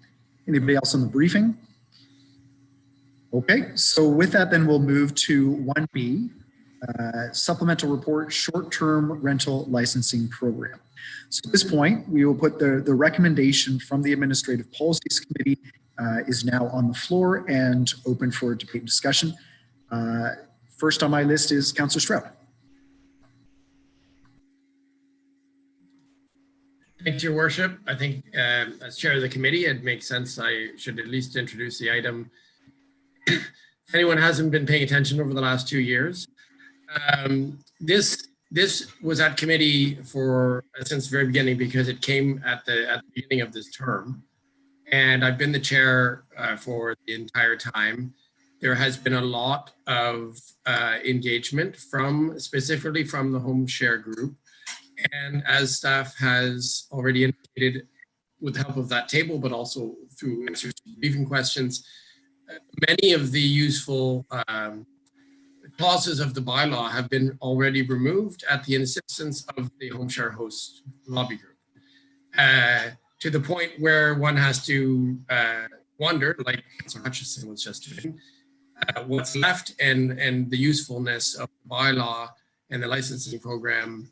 If you take too much out of it, it becomes too easy to get around it, to many problems.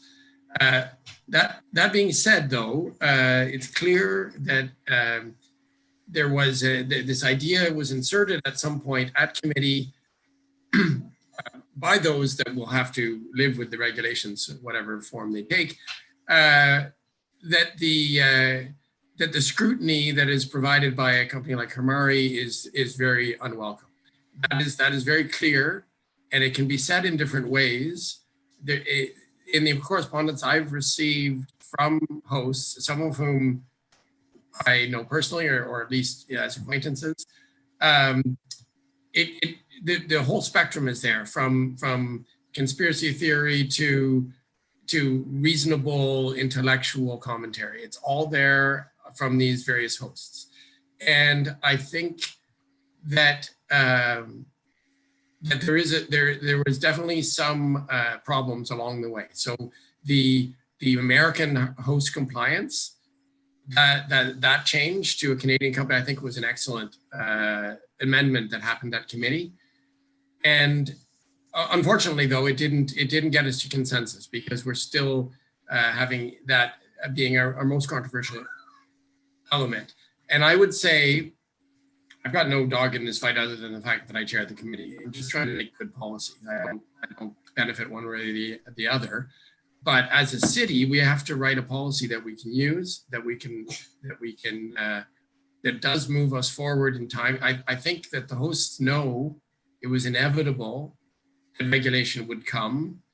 The early days of being a home share host would have been, because they were unregulated, possibly quite lucrative. And of course, that fact, always brings out the engagement if people's bottom line is at stake. I would submit that the numbers we're talking about here, the MAT is a 4% surcharge to the customer. So the city of Kingston has to have that 4% value added as a destination to justify that kind of expense. And it's a circle, right? So the marketing that we do, I mean, we market what Kingston is, the authenticity of Kingston, right? Fresh made daily, right? All that stuff comes out of that pool, and that marketing you do benefit from if you're an individual host, regardless of whether you've been paying into it or not. So those two things are done. We have consensus and acceptance by the hosts that they are willing to be licensed, regulated, and so on. But they've worked very hard at diminishing the effect that the regulation would have on their operations. Specifically, any interference with Airbnb. And I would say that it puts us in an impossible position as a city. There's no way the city can achieve fairness and everything else that the bylaw and the tax would achieve. There's no way we can achieve that if we are playing second fiddle to Airbnb. Okay, Airbnb is bigger than the city of Kingston. Okay, I know we're the council of the city of Kingston, we're all very important people, but Airbnb is bigger than all of us, okay? And that's the problem with the suggestion that we let them call the shots. At some point it comes down to control. The amendment takes away control from council and it gives it to Airbnb. I did have an amendment I thought that was a compromise I was going to propose, but it's not compatible with the amended recommendation, and it's also not compatible with the original recommendation. So that is will forever live in my computer. Please tell me your thoughts, fellow councillors. This is going to be a split vote, one way or the other, how we go on this. We're trying to make good policy here, and please, if we can, don't send it back to the committee if we can make a decision tonight, because we need this program up and running. Thank you. Thank you. Next on my list is Councillor Bone. Thank you, Your Worship. And through you, do we get more than 2 questions, or is, like, with this on the floor, is it limited to 2 at this point? So we're now discussing an item. So you have 5 minutes to speak, but as per usual, I stop the clock the moment you stop speaking. So if you ask a question, you can ask as many questions as you want, as long as you have 5 minutes of speaking time available. Thank you, Your Worship, and through you. So I'm going to read something that's right from hamari.com right now. It's the 5th bullet point on their page for short-term vacation rental compliance. The 5th bullet states, receive and compile video and audio documentation of STR violations. So that's the first point. I'm not sure how they're doing that without having somebody on site. Next up, I'm going to read a document which is provided from Hamari to municipal leaders and municipalities that basically states the most challenging compliance issues can be found at the top of the tree where operators are intentionally making themselves hard to find, either by using fake names or generic terms like owner-operator instead of a name. The gumshot technique to find these people will include physical observation and surveillance of the driveway, evidence of lockboxes or keypads on doorknobs, taking pictures of cars and running license plates, interviewing guests, residents of the unit in person, which I'm not sure how they do that in person without actually being there, inquiring whether they live there or are renting, providing the lease agreement if there is one. They leave flyers under the door to get guests to check if their room is STR compliant. And they follow up on non-registered STR hotline tips and nuisance complaints to see if their subjects are indeed non-compliant. And I'm reading this directly from Hamari's documentation. So if that doesn't give you pause here, that maybe we're not aware of who we're about to go into business with. My next point would be the fact that Hamari, again, I'm going to reiterate, can only see what time is blocked off. They can't tell what that time was used for. It could have been blocked off because the host was on vacation. It could have been blocked off because the host had family staying with them. They have no way short of doing what I just read to actually verify what was actually going on at that property. So that right there is very concerning to me and leaves me to the point of this would be my last pick, not my first way to go forward with this. So the other thing is, how do STRs actually appeal their assessment? Because if Hamari has no way of knowing what that blocked off time actually was used for, which it's correct, they actually don't know. They're doing an internet scrub and apparently putting boots on the ground by the sounds of it, by their own documentation, nonetheless. It's likely they're going to get assessments wrong. So that puts the burden of appealing that assessment on the STRs now. And I mean, we all know how that goes. Imagine you got your tax bill wrong and you had to appeal it. That's a long drawn out fight. And even if you're right in the end, you're still going to spend your time and effort to win that. So another thing to consider is what is our actually I'll ask this question of staff, please. What is our actual cost for the contract with Hamari yearly, if you wouldn't mind? Commissioner Agnew? Thank you, and through you. I believe it's part of the recommendation. It's just about $18,000 for 1 year. Okay, thank you. So again, that's $18,000 we're going to send outside of Kingston to basically have another company come in and investigate. And I've also read more of their literature. I would actually ask council to not approve this recommendation if you have not been to the Hamari website and actually read their own documentation, because it is very eye-opening. I'm sure they're a company that does exactly what they're supposed to do. We just need to decide whether that's the Kingston approach to things. They actually do a lot of work. It's surprising for a lot of American states. So that was a little bit eye-opening as well. To follow up and finish with this is basically, with our cost of them being around 18,000 yearly, do we think we're actually going to find more hosts than we're going to spend that are not compliant? I mean, like, I tend to have more faith in our residents that they're going to voluntarily comply, and through Airbnb, which is already 80% of the hosts we've heard.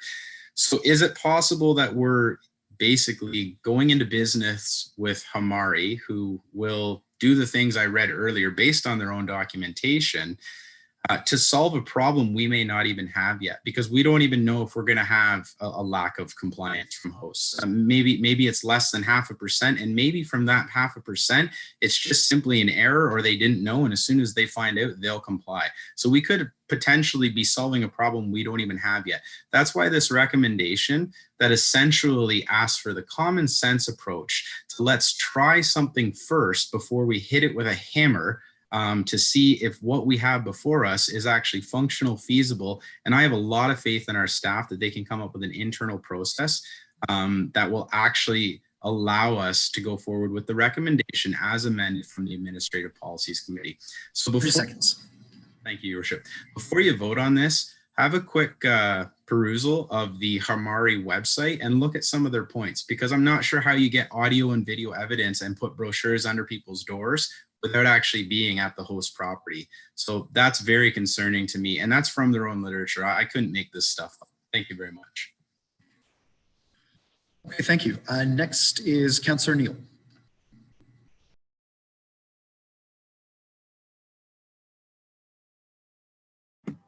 Thank you very much. A year ago when this came up, there were a couple of issues that really gave me pause.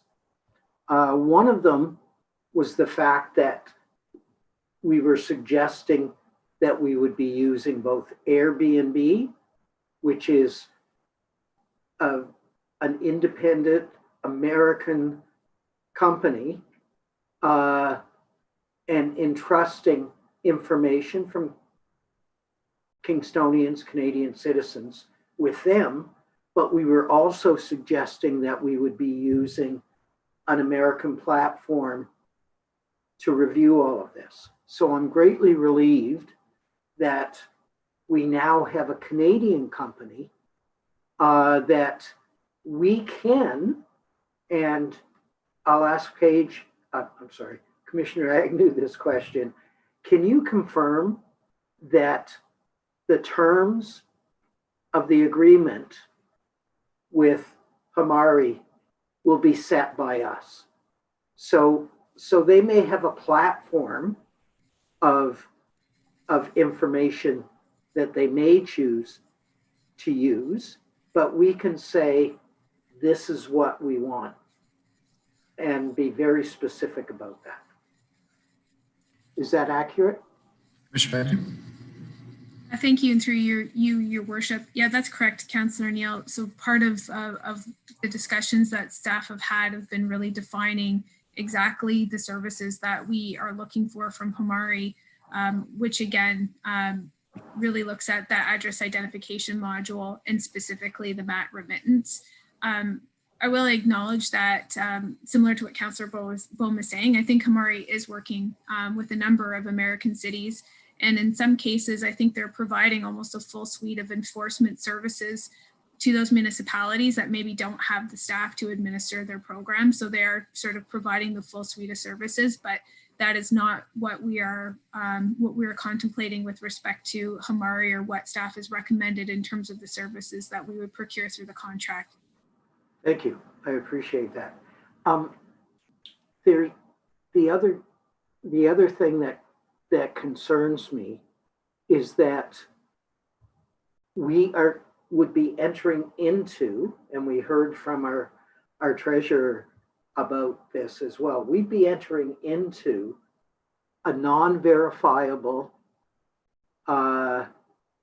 contract with Airbnb. And I'm sorry, you have to have a lot more faith than I do in the idea that totally an unchecked company is going to honestly give us the funds that we're responsible for. The other thing is Airbnb, like Uber, has kind of grown massively, but they're very, very independent minded and don't always comply with laws and regulations. There's a history there. And so our expectation that they are honestly going to broker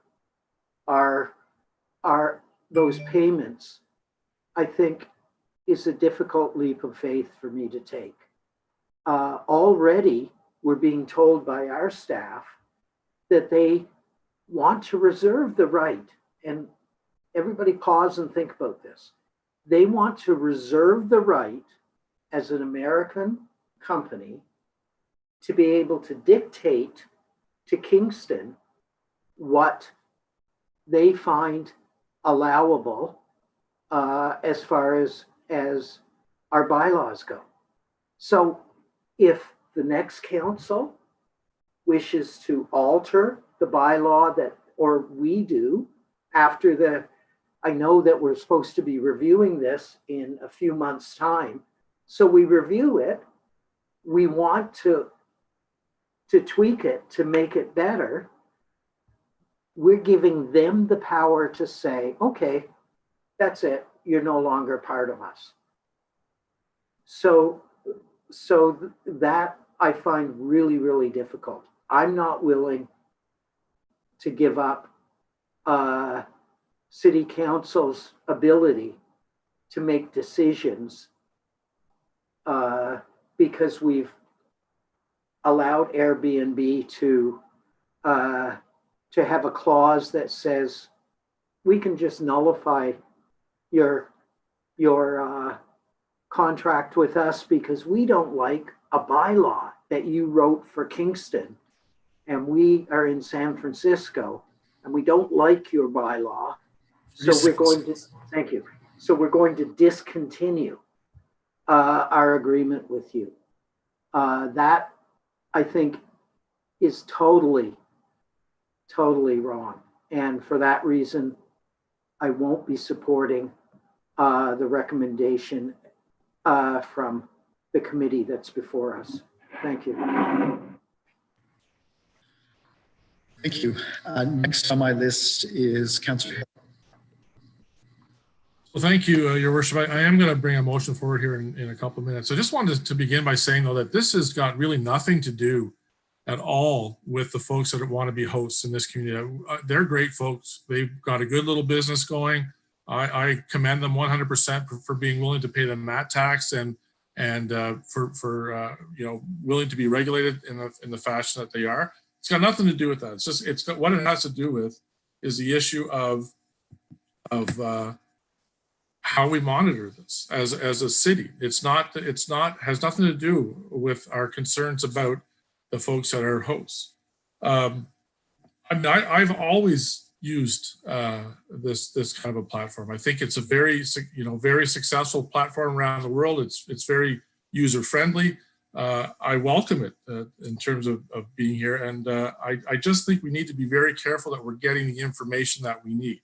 And clearly, Airbnb is not going to provide us with the critical information that is required in order for us to do this effectively, to do it fairly, and to do it across the board, including all the platforms. We spend a lot of time working with our accommodation providers. So, for example, we've been doing a lot of training with motel and hotel owners around sex trafficking issues, how to recognize it, how to alert authorities, all that sort of thing. But we can't do that training with our STR folks if we don't even know who they are. And that this, we need a format to monitor that's going to allow us to do that. I think it's incredibly important that we look at small percentage of folks in the community, very small percentage of folks that would use this as a platform to conduct some kind of nefarious activity. You know, we just have to be really, really careful that we recognize that there are other voters in the community that are going to be concerned about how we address this STR issue. So, you know, we have certainly heard a lot from the hosts, but there's great potential that, you know, we're going to hear from a lot of neighbors and a lot of concerned residents around rogue STRs that we really aren't able to manage because we aren't aware that they even exist in the community. So I think that's another big issue that we need to consider. This is not spyware. And I really want to sort of acknowledge what Commissioner Agnew said. We will control the terms of any kind of a group that we use for monitoring purposes. There aren't going to be boots on the ground. That's so overstated. This is really about looking at calendars, comparing calendars that exist on different platforms, seeing which units in the dwellings in the city are being rented out as STRs, ensuring that they're paying their MAT and that they're licensed and they're doing all the things that they're supposed to do. And it ends there. Any kind of enforcement is going to reside with the city and our staff. It's not going to. We're not relying on this company to perform that. I think, and finally, I just want to say it's really important that we recognize that we don't make laws for the 99% of people that are compliant. We make them for the 1% of people who put their own interests ahead of the interests of our community. And usually those are financial interests. And that's as true of STR hosts as it is of any other segment of society. The vast majority of folks are responsible, and there are a few that are not. And that few can cause irreparable harm, and we need to be able to identify that. We need to be able to use that as this monitoring service really as a tool. So I'm going to ask the clerk to put up a motion that I'd like to put forward. It's my hope that council will consider the following motion to reinstate the provision for LTAS Technologies, our Mari product, to provide oversight services to maintain a roster of STRs and ensure consistent and universal remittance of the municipal accommodation tax. So that's the, are you going to read that to your worship, or is that me? Yeah, I think, so thank you. So just give me a minute. Okay. So we have an amendment moved by Councillor Hill, seconded by Councillor Neal.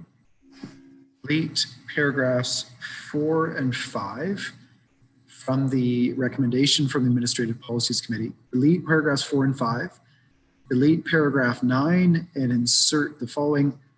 The council authorized the mayor and clerk to execute a contract for a period of up to 1 year with LTAS Technologies, Inc. for the Harmari technology platform for the provision of address identification related to short-term rental accommodations in a form entirely satisfactory to the Director of Legal Services and City Solicitor, and delete paragraph 10 in its entirety.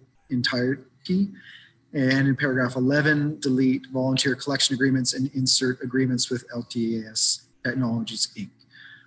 Okay, so I'm just going to clarify this with the clerk. So, Mr. Clerk, is it right that effectively this amendment, if it passes, reverts us back to the original staff recommendation? Correct. Okay.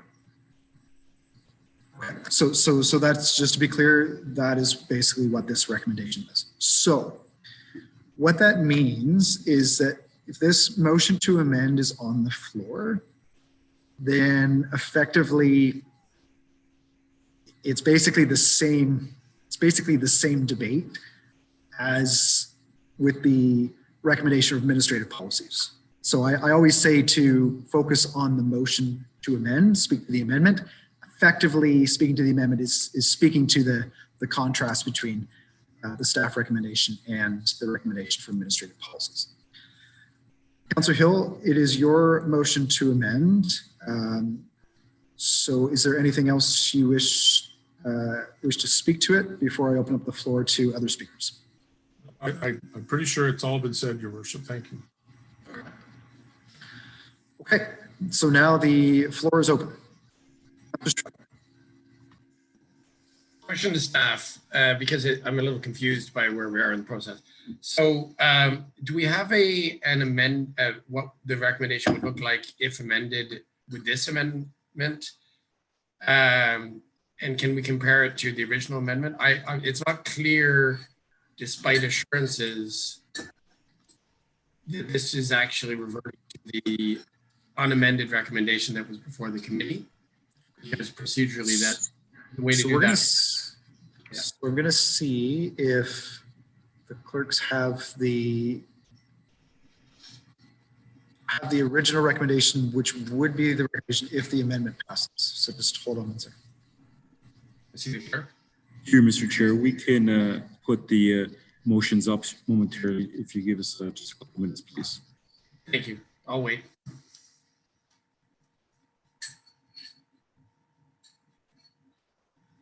Hopefully this doesn't count against my time, Your Worship. No, I have paused your time, Councillor Stroud.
Okay, so what the clerks have put up on the screen is what the recommendation would look like if the amendment passes.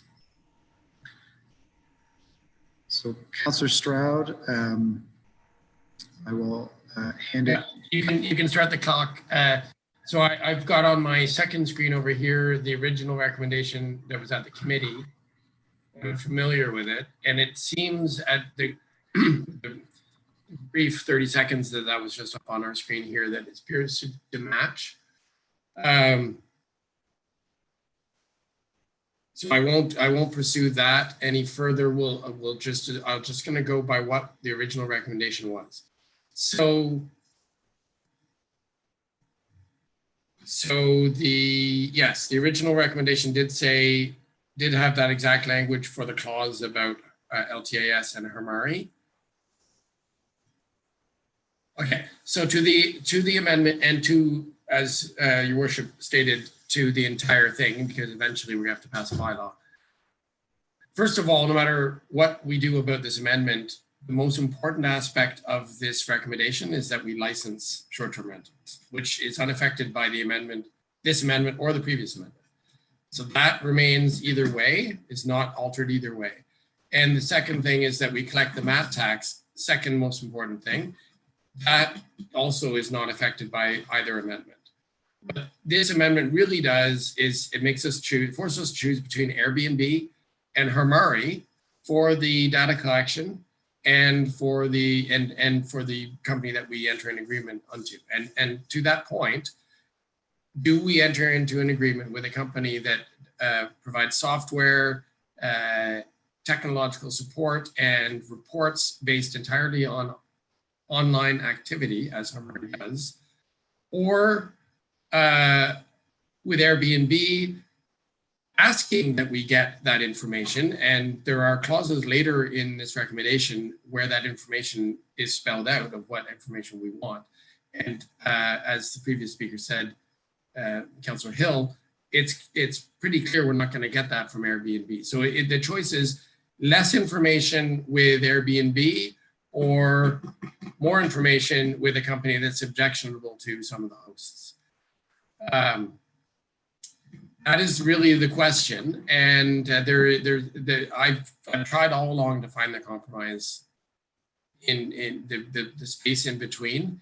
Another way of getting the information, if we don't have a company that has proprietary software that can do that, that calendar identification across all the platforms, as Hermari does, we are doing it manually. And it's pretty clear from what Mr. Campo was saying that the result of that will be far inferior to if we have the technological platform.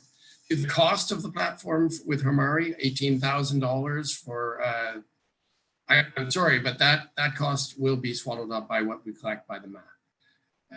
It shouldn't lead to any cost to the taxpayer. If it does, then we're losing money on the program, and that'll come out in the yearly report, and we can reassess at that point.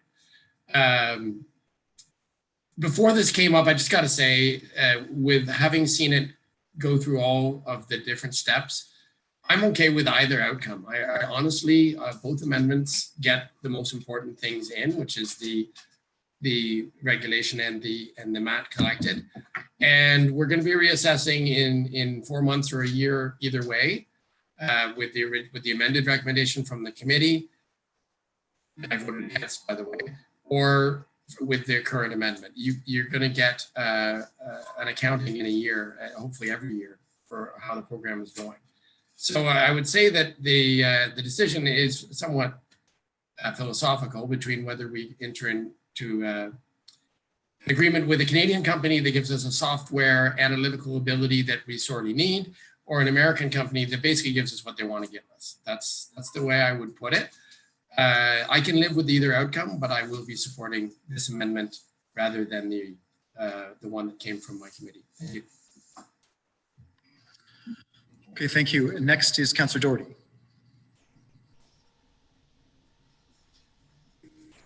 Thank you, and through you, Mr. Mayor.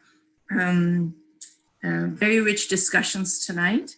I would say that we also have another choice, not another choice, but the choice in front of us also includes whether we choose a complaint-driven system or a more proactive system.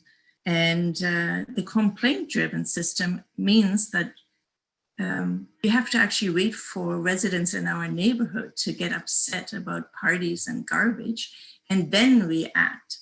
And I'm not sure if that's the right thing for residents in our neighborhood either.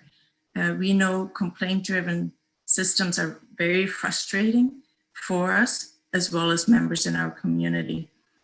The Harmony system, with the information that it collects, which we've already addressed the fact that people accused it of being spyware, when in fact all of the information is available on the web. It's all open information, so it's not spyware.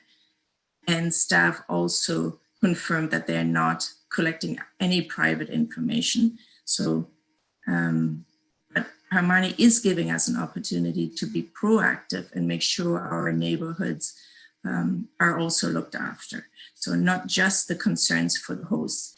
And the hosts have really leaned heavily on us. And we heard presentations yesterday, and I found it actually quite upsetting for staff that they were accused of not consulting with stakeholders. I didn't realize that you had met 7 times with the stakeholders, but I did realize that not only have staff met with stakeholders, but you also listen to them, because you have taken away the restriction of the principal resident. You deleted the 180 days restrictions. You've even discussed with Harmony that they can design perhaps a self-remittance process. So obviously staff really listen to the hosts.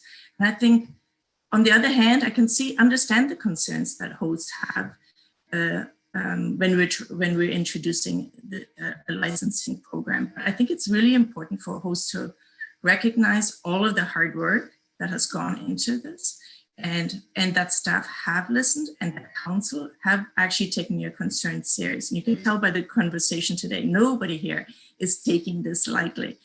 But I'd like to remind everybody of our neighborhoods and that a complaint-driven system is not the best system. And I am confident with staff involved that this is not going to be too heavy-handed in all of the kind of accusations that we've heard, but that hosts' privacy will be protected. So I'll definitely be supporting the amendment in front of us. Thanks. Thank you. Next is Councillor Bowen. Thank you, Your Worship. Through you. So just one quick thing to start with is I'm not sure when Airbnb ever said that they couldn't provide that financial data for compliance or auditing.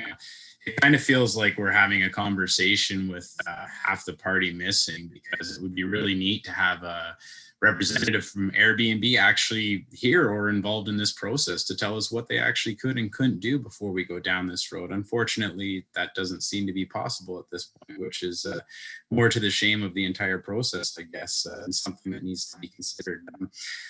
I want to read a quick excerpt from a administrative policies report that actually, well, it was report number AP-20-011, and it says, City of Kingston was able to contact a Toronto-based company named Hamari that performs the same technology-based strategies to discover STRs as host compliance. Staff have been in discussion with CAP, who will be paying for their own portion of the technology platform to collect the MAT. CAP has concluded that Hamari does not provide the required information to effectively collect the MAT. So that was February of this year. So just kind of an interesting tidbit that our own staff actually concluded that they do not provide the required information to collect the MAT within a report that was received at the Administrative Policies Committee. So I want people to consider something and ask yourself this before you vote on this: is have you actually even been to the Hamari website? And if you haven't, are you voting based on your own research or just what's been presented? So with that in mind, I visited the Hamari website multiple times, and there were some very concerning things. So we do have to do our own research. It goes with this job. We do have to take that into consideration before we make these decisions that affect a lot of Kingstonians and our residents, and also people who are just trying to eke out a living with COVID right now. And some of them are just barely getting by. A little bit more of that is remember the fact that when they sign up with Airbnb, they actually do agree to their terms and conditions. So the fact that it's an American company is kind of negated at that point, because those SDR hosts in Kingston that voluntarily sign up and use Airbnb have accepted the fact that that is an American company. So that's that they have not accepted the fact that Hamari will be basically scrubbing them and going online, whether it's Hamari or host compliance. They did not agree to that, but they did agree to the terms and conditions that Airbnb puts out. Also consider up the fact that a lot of the accusations made against Airbnb are not even able to be defended by Airbnb, as they are not currently here right now to even defend some of those accusations, and simply saying that they're untrustworthy or you don't trust them without cause or without justification may border on slander. Now, maybe we don't start with Hamari taking pics or visiting people's driveways or slipping things under the door or talking to their guests, but there's nothing saying we couldn't end up in that place in a year when this comes back under review. Because once we start down this path, we are down this path. We've taken that first step down this path of using that company to basically verify compliance. And as much as it sounds good to say, well, it'll only be the ones that aren't complying. Well, to find out who's not complying, you have to compare that information with who is complying, which means really everybody is going to be under investigation at all times, because that's really the only way this system works. How do they know who's not complying if they don't know who is complying? Consider the fact that we could, if we vote against this amendment, come up with a made in Kingston solution that we could be proud of. We punch above our weight on so many other levels. This could be one of them, where we could come up with a perfect solution for small to medium-sized cities our size that doesn't include just going and doing what states are doing, or huge, massive metropolitan cities like Toronto, Montreal, Vancouver, and Ottawa, which have problems far beyond the scope of what we deal with, but we're picking their solutions and bringing them to a small to medium-sized city that I prefer to choose trust and faith and voluntary compliance with our citizens, because I feel like we owe it to them first to give them an opportunity to prove that they can make that system work before we bring the hammer in the enforcement. And we're basically hiring a SWAT team when a simple little bit of public education would probably yield the exact same results and a lot better feelings amongst all the STR hosts. So remember this day that if you vote in favor for this amendment, that you're choosing to treat those STR hosts as dishonest and untrustworthy, and the fact that you didn't even give them a chance, a small chance with the previous amendment, to prove that they were trustworthy and that they could... 30 seconds. Thank you, Worship. And to prove that they could follow the voluntary compliance and we're possibly solving a problem we don't even have before we even know if we have it. So usually I'm very proud to say I'm a Kingstonian, and usually I'm very proud of my city.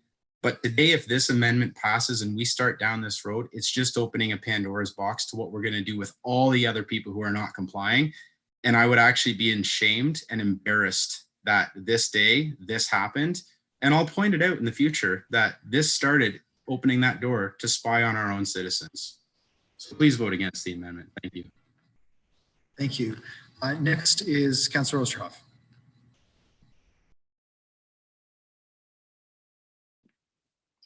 Thank you, Mayor Patterson. Maybe Councillor Bohm was reading my paperwork. I saw him looking down. Maybe he was, I don't know. I couldn't say it much better, Councillor Bohm. I feel a little bit embarrassed right now. I'm embarrassed that we're here when I thought my first day at APC last week or the week before that, wow, something good was going to happen. We were going to breathe life into our community again. And no, it looks like we might not. And I'm very, very disheartened. I mean, Hamari is nothing more than a big hammer used to kill a mosquito.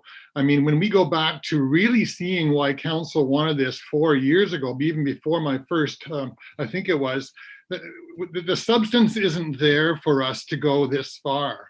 And it's like asking a guard dog to behave itself by bringing in Hamari, and we really don't know that. Ryan said it so well, Councillor Bowen said it so well. What we really want is a made in Kingston solution. And this is not it, okay? This isn't our identity. We should be ashamed that we're going this route, in my opinion, because this is heavy-handed. This is not our community. We are a kind and caring and welcoming community, and we are subjecting a very important part of our tourism and of our hosts as if that they're the problem, as if they're a criminal.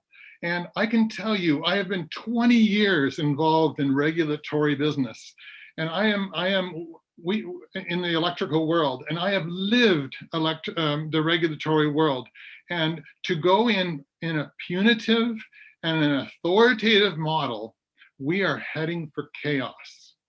And I'm telling you, it's going to happen if we do this. And I think that we need to look at it quite differently. And I'm going to lose my thoughts here a little bit, but I'm just asking us to, we don't want an enforcement-minded bylaw. I believe that the original, the amended bylaw that we're suggesting for the APC is the way to go. And I'm just asking us to reconsider that and not go down a difficult road, but go down a road of compromise and understanding and working together. And we have heard it all. We have heard from the kind and caring community.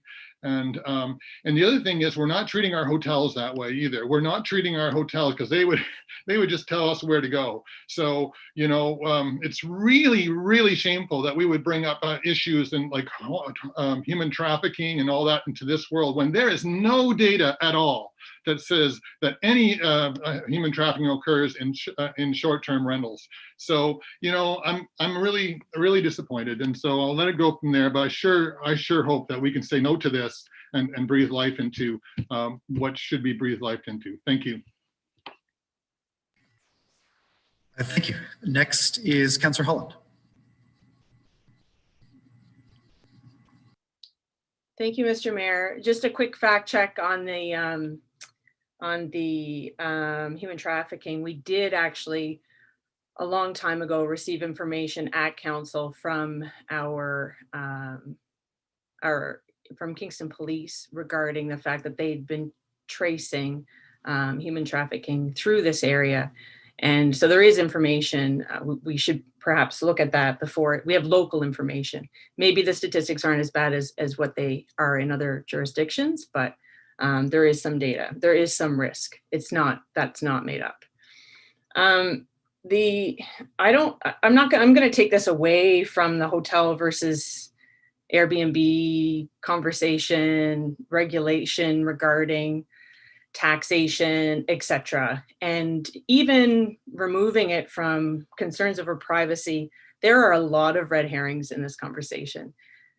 This occurred, I recall we were all hearkening back to how long it's taken to get us here. I do remember the meeting, I chaired the meeting at Administrative Policy Committee when we had recommendations from council about regulating and licensing our rental housing in Kingston. So that referred to short-term housing, short-term rentals, such as Airbnb, and also providing some way to license and regulate the quality of the housing stock that we make available to people who come and live here year-round.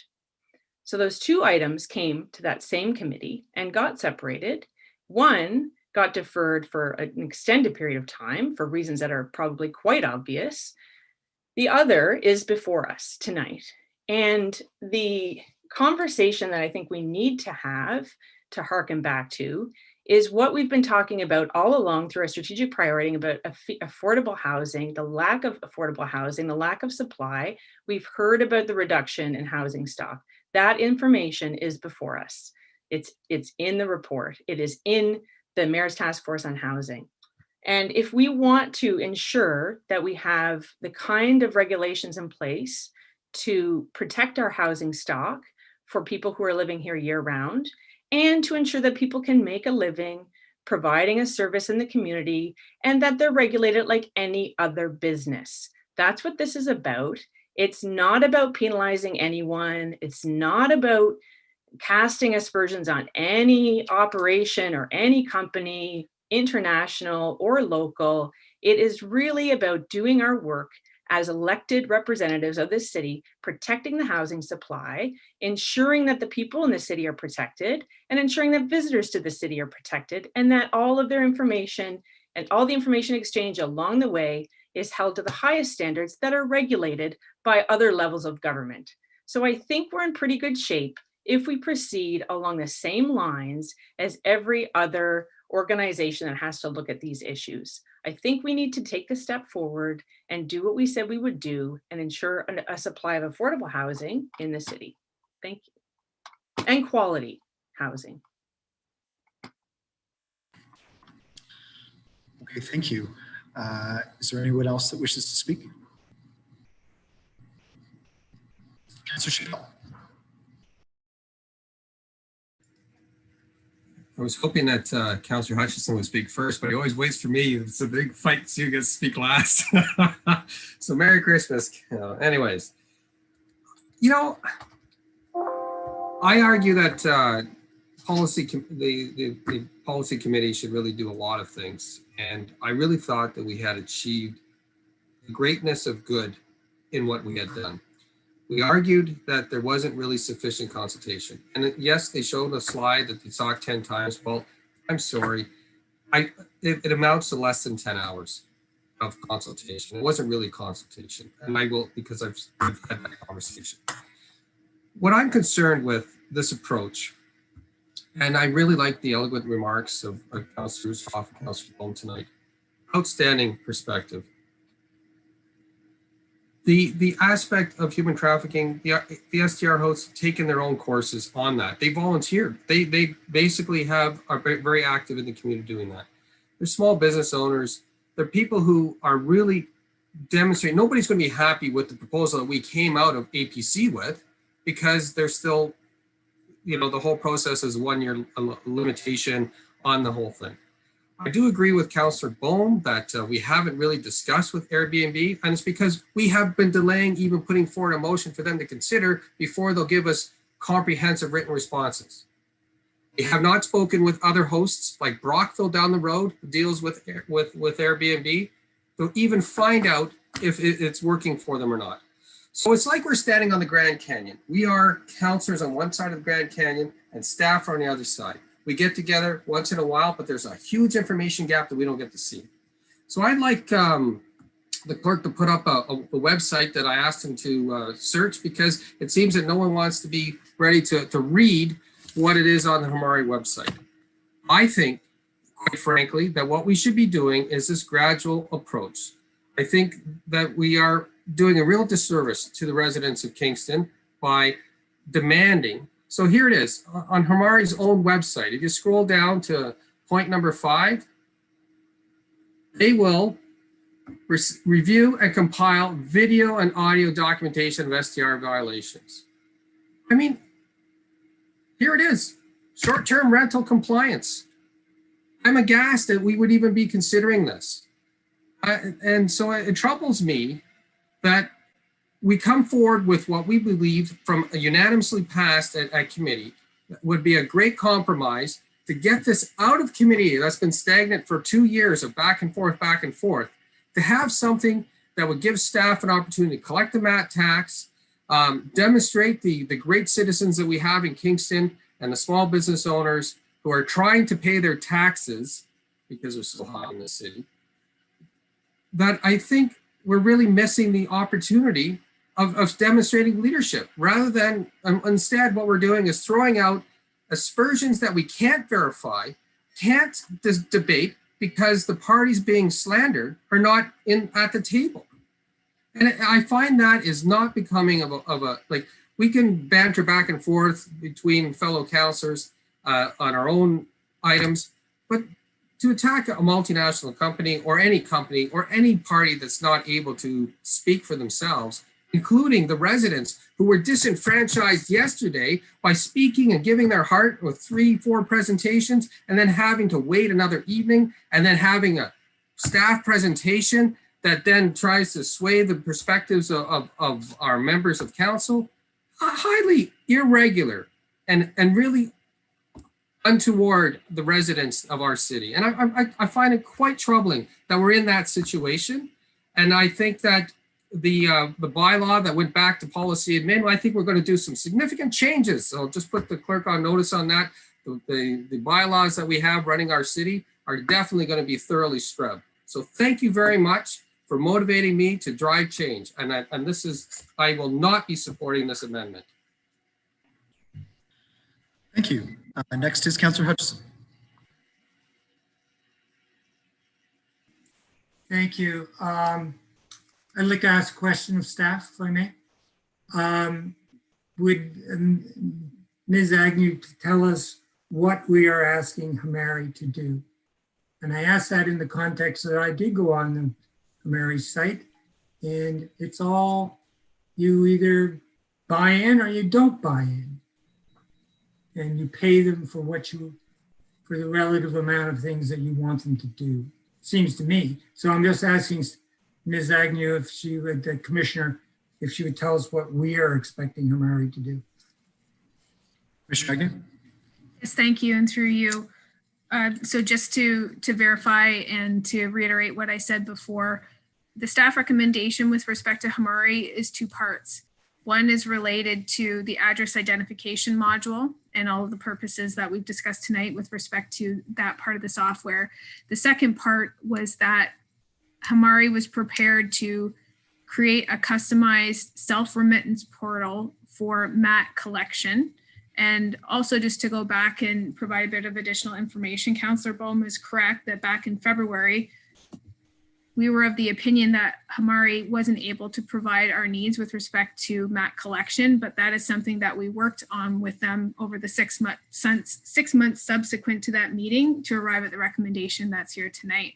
So those are the pieces, the MAT remittance module that operators would provide their information into to pay their MAT, and the address identification module only. There are other suites of services that Hamari does offer as part of their website. However, those are not services that staff are recommending that we enter into any service agreements to facilitate on our behalf. Thank you. So in terms of enforcement, what are we asking them to do? Thank you. And through you, again, their part of the enforcement is really related to the utilization of the algorithms that create the address identification module and providing us with that information. And then also providing us with data related to projections associated with MAC collection so that we can reference that against what we're actually collecting through the portal. Specifically, the remainder of the enforcement work associated with any type of follow-up would be done by City of Kingston staff. Thank you. I would like to go back in part following Councillor Holland, that take you back to the 2018 election when housing was something everybody heard about. It didn't matter what part of the city you were in. And we are still in a housing crisis. And 42% of households in this city are tenant households. So there is no silver bullet to solving that crisis, but so this is part of that. There's two reasons. We want to protect the existing housing stock and we want to protect existing neighborhoods. And we've heard both voiced in different amounts by different councillors tonight. So I think that we have to remember what we're doing here is important for those reasons.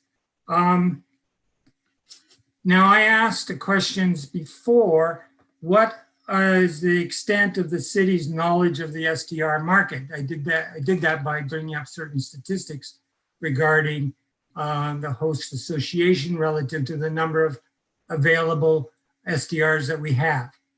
And so the follow-up question to that, I thought it was probably implied, but maybe perhaps not, is how are we to get that information on an ongoing basis in order to run an effective program? And we're not going to get it from Airbnb. In my opinion, they've been uncooperative and evasive, and that's not new. Lyft and Uber use the same tactics in other municipalities, much bigger municipalities than us. And they'll go on making their money the way they want to do it for as long as they can get away with it. That's my observation by reading about it. So it seems to me that LTAS Technologies is the way we get that information, and we get information we can rely on. Is it not, does it not have some problems? It clearly does have some problems. There's no, again, no silver bullet. There's no perfect solution. And I doubt we're going to get it. I thought there were some really good remarks by the chair of the committee, Councillor Stroud, pointing out that this amendment does not affect licensing or the gathering of the map and is going to be reassessed in 4 to 12 months. So if we make some mistakes, if there's mistakes here, it'll become evident and we'll have systemic information available to us because we have far more houses, well, the most of them are houses, I guess, but SDRs out there that we don't know anything about really than we do ones we do know about. That's why some kind of system, information data processing system is necessary. So, and I'm also concerned, like, I think for most of us, the STRs that are owner occupied are one category, the others are another. Now I know that some have one in their home and one more. I talked to a council member about that. I don't know how to solve that problem or where the limit would be, but we could look at that eventually. And but my main concern is also that there be free riders, people that won't report, that, and look how many there are. There appear to be hundreds. So that won't license up immediately. And so we know those problems are out there. So it's been suggested we be proactive, be more comprehensive, and by being more comprehensive, be more fair to everyone. Okay? And so I think that's important. And I think it's important to realize that tax compliance is normal. Don't pay your income tax. They come looking for you, okay? They don't stand around thinking, gee, I wonder if Rob's gonna report. No, they come looking for you. And that is normal. True for city bylaws as well. You know, I mean, you find out you're not complying, yep, you're gonna get a notice. So I think that's all. Thank you. What we do, what we have. So thank you. Gotcha. That's interesting. Okay. Is there anybody else that wishes to speak?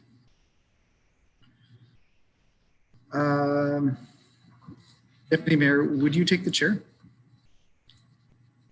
I will, Mayor Patterson, and I recognize you. Thank you. So I'm going to be completely honest. Going into the debate tonight, I honestly wasn't sure which way I was going to go. I saw good arguments and merits on both sides. Maybe I'll make a couple of general comments if I can. First of all, related to the process about why we are having this discussion tonight and not last night. If we had this discussion last night, it would now be about 2:30 in the morning, which I don't think would have been perhaps the best time for people wanting to follow along with the debate and the discussion. I think it's possible to have this debate without disparaging either side. I know that there's a lot of emotion in this debate and discussion, but I think it's perfectly valid to say that Airbnb can be a good company to work with. We heard that Waterloo seems to be very happy with them and works well with them. I mean, there might be some discussion and details about exactly what that relationship looks like, but obviously they had good things to say. I also think it's possible not to disparage Harmari. Obviously, we've now heard that they offer a variety of different services, and staff have been clear that there are certain things that are just not on the table. Maybe other communities are interested in that stuff, but we're clearly not. And so so I think a made in Kingston solution, certainly in my view, that's what I'm hearing, is that we are very selective and very careful about exactly what we would offer. I honestly think that we can talk about issues like the housing supply, and we can talk about critical issues for our community like human trafficking without pointing fingers or suggesting that one method will be a disaster and the other will be a silver bullet. I don't think it's that simple. I think that there's honestly both, and there's good arguments to be made on both sides. Now, I rarely, if ever, do this as mayor, but traditionally there is a role for the mayor to break a tie if there is one. And I'll be honest with you, since Councillor Kiley has declared a conflict of interest, one of the concerns I had is that we would end up as a 6-6 tie and not be able to make any decision. And I agree with what Councillor Stroud has said. It's important that we have a framework one way or the other. Given that 6 councillors have already expressed support for the amendment, my inclination is to support it as well, to simply make sure we don't end up in a tie, but simply to also understand that I think that there are good arguments that have been made on both sides. I honestly believe that when you take a proactive approach to enforcement, which I think is something that's going on here, then part of that is that, you know, you need to make sure that you're keeping tabs on things. If we're taking a proactive approach on property standards, that means somebody has to walk by and check and make sure that things look okay. Okay, so that basically is what we're proposing here for short-term rentals. Again, doesn't mean that the property standards officer that's walking by someone's property is somehow thinking that, you know, anybody's doing anything wrong. They're just checking it out. And again, I think Councillor Hill said this, that again, for 99% of people, this wouldn't even be an issue, but sometimes for the 1% that aren't, we do need that sort of system in place. So I think for all those reasons, I've heard the arguments, I appreciate what I've heard. I think given that, I will support the amendment. I'll return the chair to you. Anybody else? Okay, Councillor Hill, it's your amendment. You have the last word. Well, I think want to be kind of echo a little bit about what you said. There was no intent, I think, on the part of anybody to disparage anyone, not the hosts who are wonderful citizens, not the companies involved. It really comes down to a mechanism that we can utilize to provide us with a lot of information, a lot more information than one company serving one platform and one group can do. That's the only point in this. I can tell you, for $18,000, we aren't going to be getting too many boots on the ground. So I don't see that as legitimate. And even as a legitimate argument, I was sort of disappointed that it came down to suggesting that somehow we wanted to spy on our own citizens. That is clearly not what we're aiming to do. We're just about leveling the playing field, making sure that we're doing our due diligence, and making sure that all of our citizens in the community are able to enjoy their own property and feel safe on it. And I for those reasons, and for the I really hope that no one has taken anything that's been proposed here as an insult to them or to their integrity, because that couldn't be farther from the truth. So I really do hope councillors will support this amendment. Thank you. Okay, thank you. So with that, then we will call the vote on the amendment. All those in favor?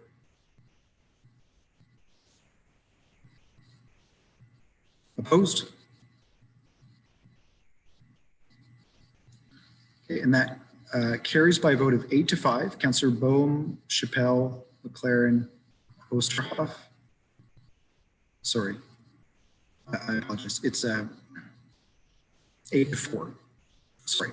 Carries by a vote of 8-4. Councillor Bohm, Chappelle, McLaren, and Osterhoff opposed.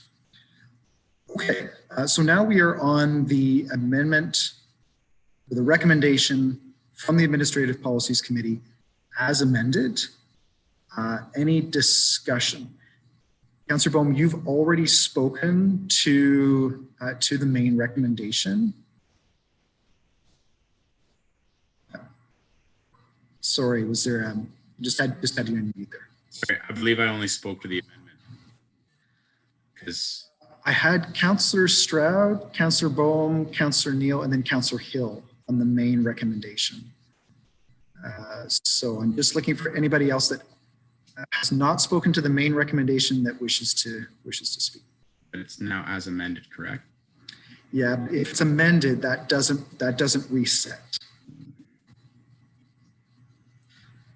Anybody else? Councillor Osterhoff. Thank you, Mayor Patterson. I just have a concern about the how it was drafted. I mean, someone wrote to me the other day, I mean, the OPP or the Kingston Police don't write the laws. They don't write them, they enforce them. And I am concerned about that protocol and how we've structured it. And I'm wondering where, what point will our legal, because it always says in the write-up it has to be satisfactory to our legal services and our expertise there. Will we be told, will we be informed of if they're feeling that what we're doing, the bylaws being created are, not allowed? Like, where will we hear that as council? Because I would really like to be able to see that, because I'd like to know the expertise that's been involved in creating these bylaws, because I don't, like I said, I think that it has to be done by those who are trained in fairness and in understanding people and that kind of thing. And I just wonder about that. Thank you, and through you, Mr. Mayor. So thank you, Councillor Osterhoff, for your question. I can assure you that not just this particular bylaw, but any bylaw that we bring forward to committee and council is reviewed by legal. We wouldn't bring bylaws forward without the involvement and review from the legal department. Thank you. Okay, Any other questions or discussion? Okay, so we will call the vote then on the recommendation as amended. All those in favor? Opposed? And that's carried by a vote of 8-4, same as on the amendment.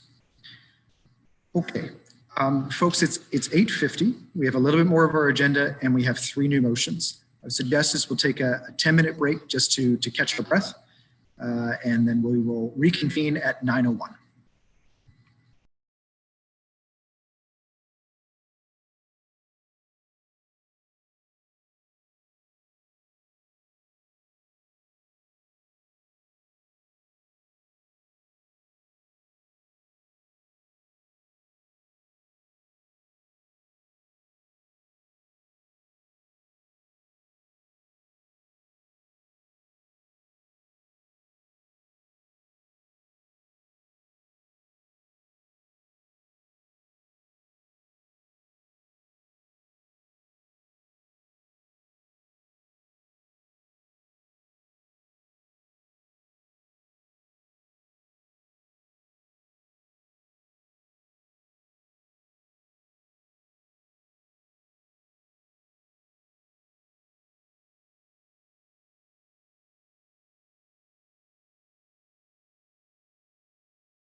Okay, ladies and gentlemen, it is 9:01, so we will reconvene. Okay, so we have no other reports. So we have nothing from Committee of the Whole. So I'll now move to information reports. If you have any questions, please just raise your hand as I read through them. Okay, so first up, number 1, Emergency Management Program Review 2020. Number 2, Delegated Authority Heritage Approvals. Number 3, Tender and Contract Awards subject to the established criteria for delegation of authority for the month of October 2020. Number 4, Working Group on Climate Action Report Update. Yes, Councillor Carly. Thank you, Mayor Patterson, and through you. I'm hoping that staff could give a bit more context than the report does on the building automation systems. I think it mentioned that there are 28 currently in effect for buildings across the city, but I didn't know 28 of how many buildings do we have. So what percentage of our facilities are on a BAS?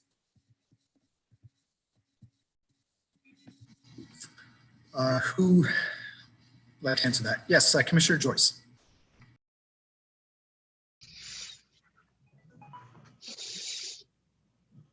Thank you, and through you, Your Worship. So there are 25 building automation systems on our facilities, and by the end of 2021, we expect that to rise up to 28, and that's essentially half of the buildings that are heated or cooled mechanically. So there's 56 buildings that have heating and cooling mechanical systems.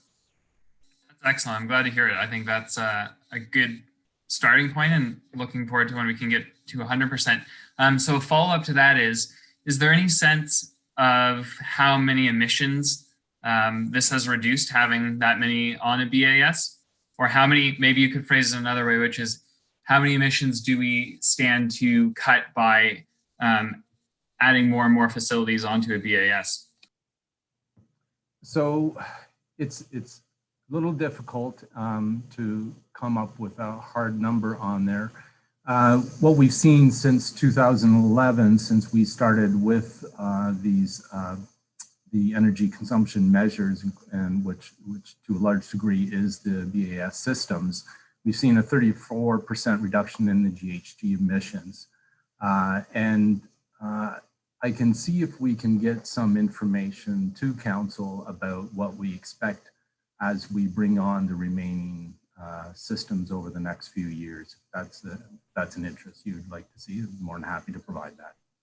Thank you. I personally would like to see that, and I think that a 34% reduction from only half of our buildings is tremendous. So if we're doing that, and then also committed to some of the things that this working group has put into play already, I think we're headed in the right direction. So please do provide those numbers.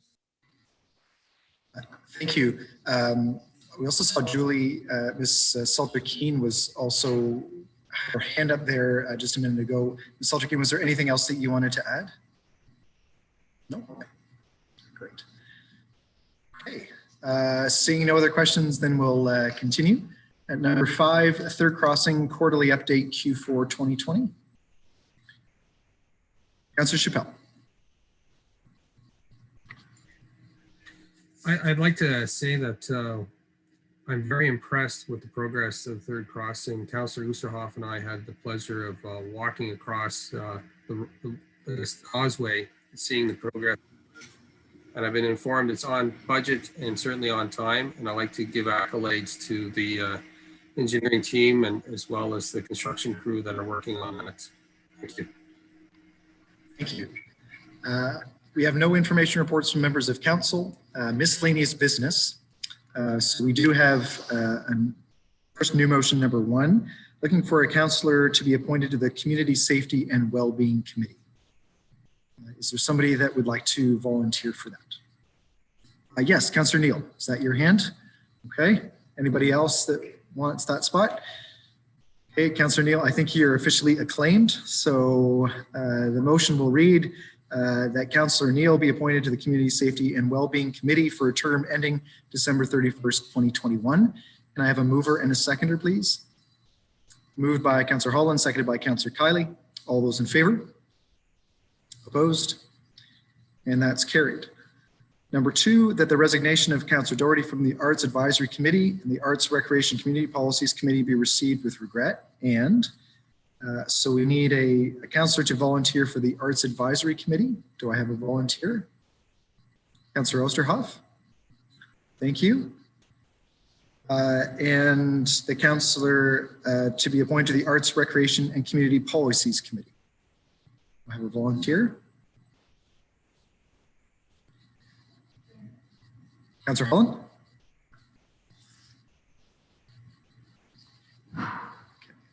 Sorry, I'm already on that committee, but I did commit to taking on the Arts Advisory Committee if no one else would, and I'm wondering if we have no volunteers for Arts Advisory. I'm not sure if Councillor Oosterhoff is on that one, if that would make a difference. So, Councillor Oosterhoff, it's up to you. If you had if you prefer Arts Advisory versus Arts, Recreation, Community Policies, that's fine. It was just that was just a question. There's no pressure. So Arts Advisory is what I was thinking about. Yeah. Okay. No, that's great. Then that's perfect. Thank you. So one of the things that I had suggested is that if a 6th member was needed, that I would step in. So we can just leave out that last paragraph. So it will just read that Councillor Doherty will resign from the Arts Advisory Committee and Arts, Recreation, Community Policies, and Councillor Osterhoff will be appointed to the Arts Advisory Committee. Hold on one second.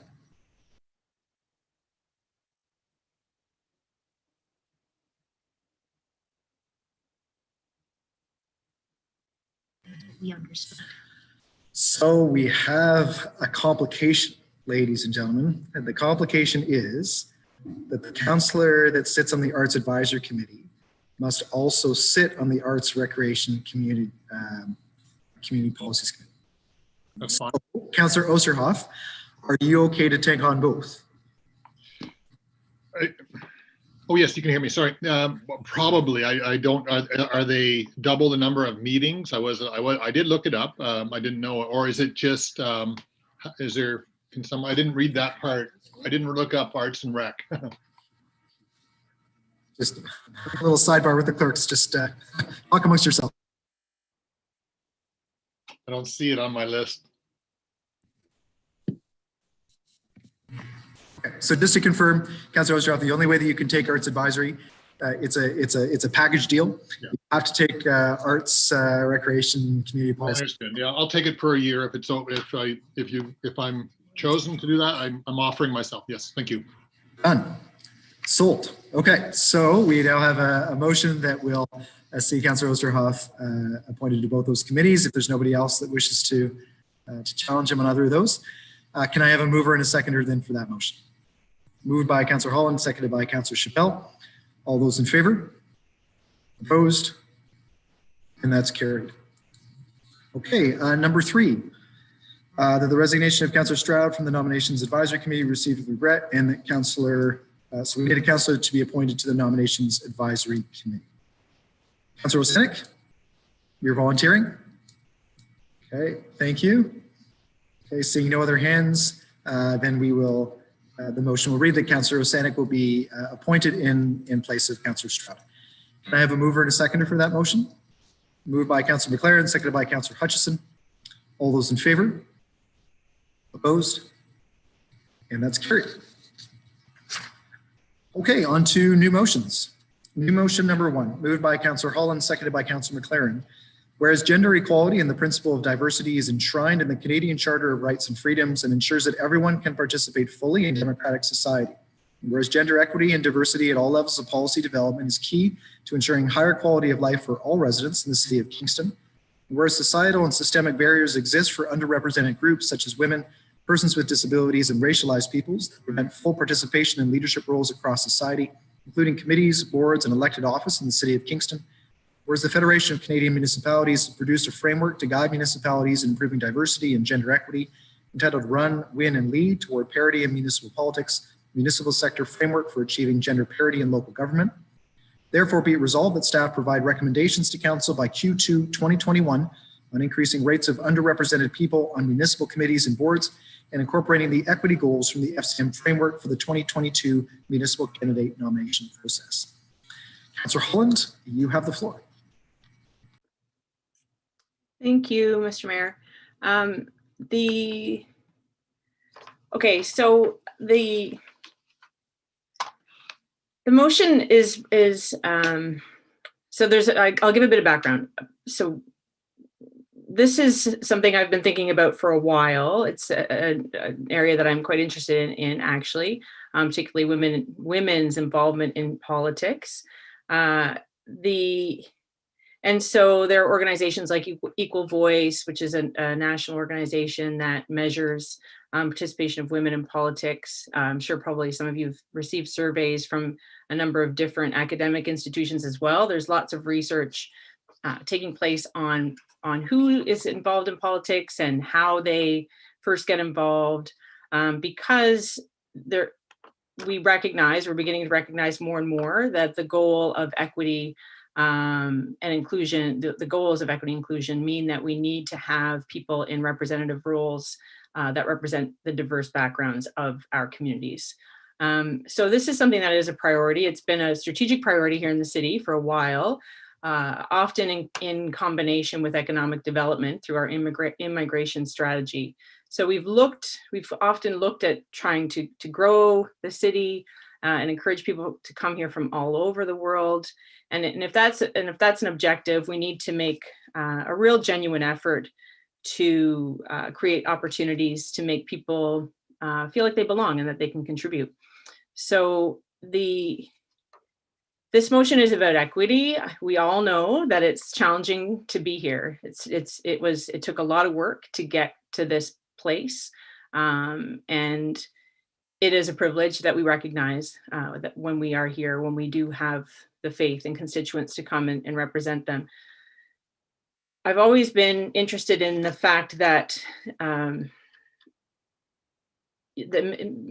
lot of women and people who are entering politics for the first time, someone who maybe for them that was never something they considered, often they will get involved at the municipal or local level because it is seen to be an entry point. It's a local kind of more community-based model of governing.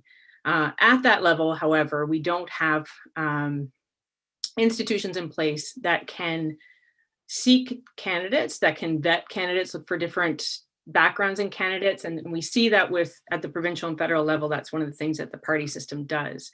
It allows outside organizations to do that work. And we don't have that. We have the clerk's office, and they operate elections as a democratic process, very similar to Elections Ontario or Elections Canada does. So there's a bit of a challenge in trying to figure out how to address equity, which means really eliminating some of the barriers that exist for people from more marginalized groups to take that step forward into representing constituents, either on a board or at City Hall.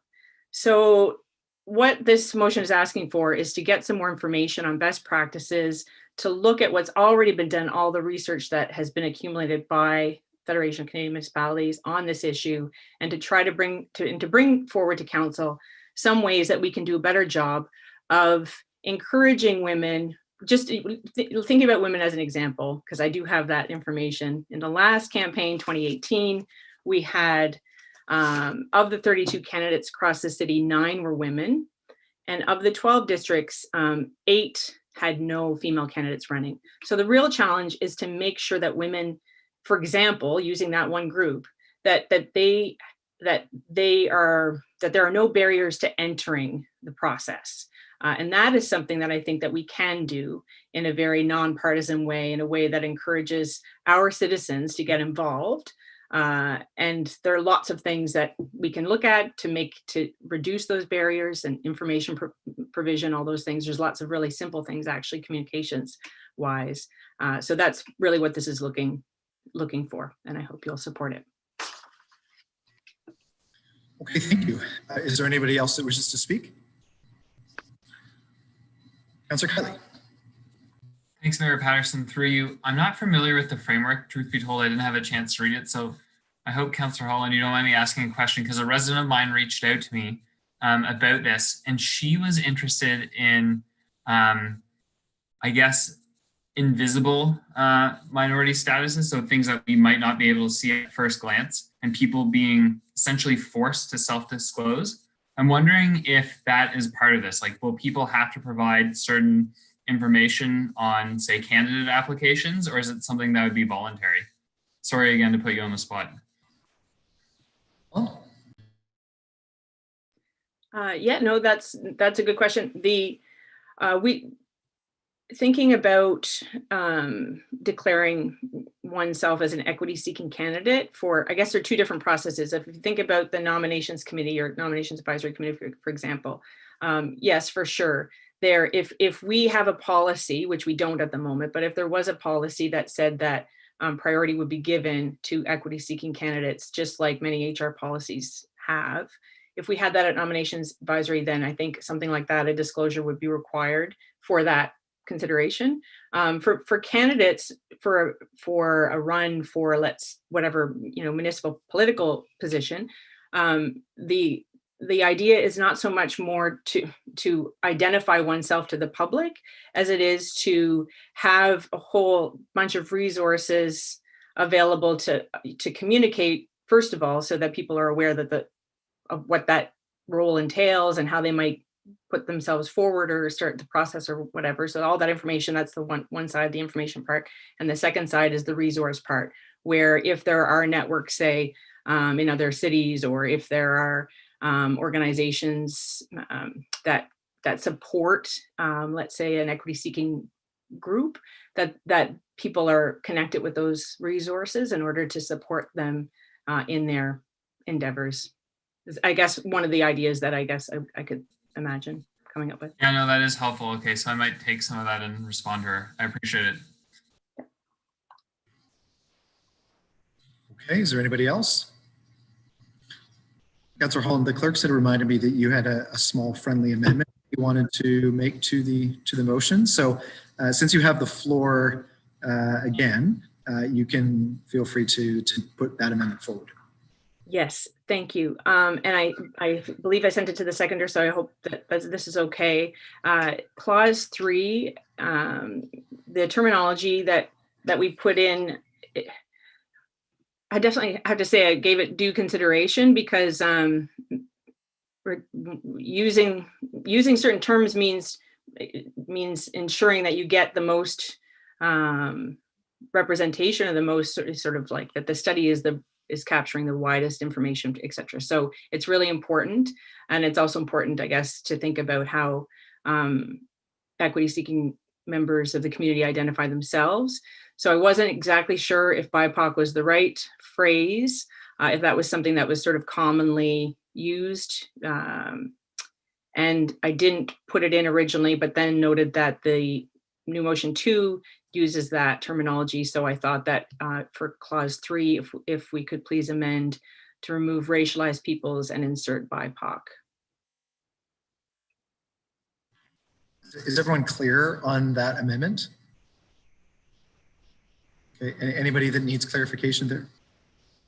Okay, I think Councillor Holland, given your explanation of it, that it's a simple amendment, I think we can just take it as friendly and as given. So if there's no further questions or comments, then we will call the vote. Councillor Neal, go ahead. Thank you. I want to thank both the mover and the seconder of this motion. I think it's long overdue. I was just thinking as you were presenting it that I've been in 5 district council elections. I've run against 15 people, and not one of them was ever a woman.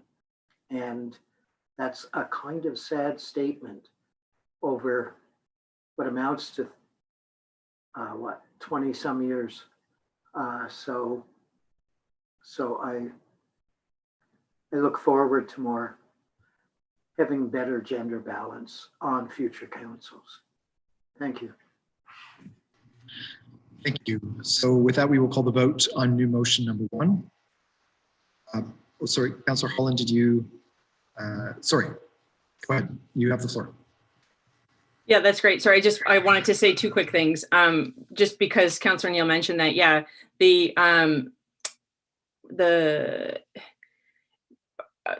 so my interest, my own personal interest, is in women in politics. So that's part of why this is what the examples that I have are more related to women's participation. And obviously, I'm a woman, and so I and have had my own experience being involved in politics.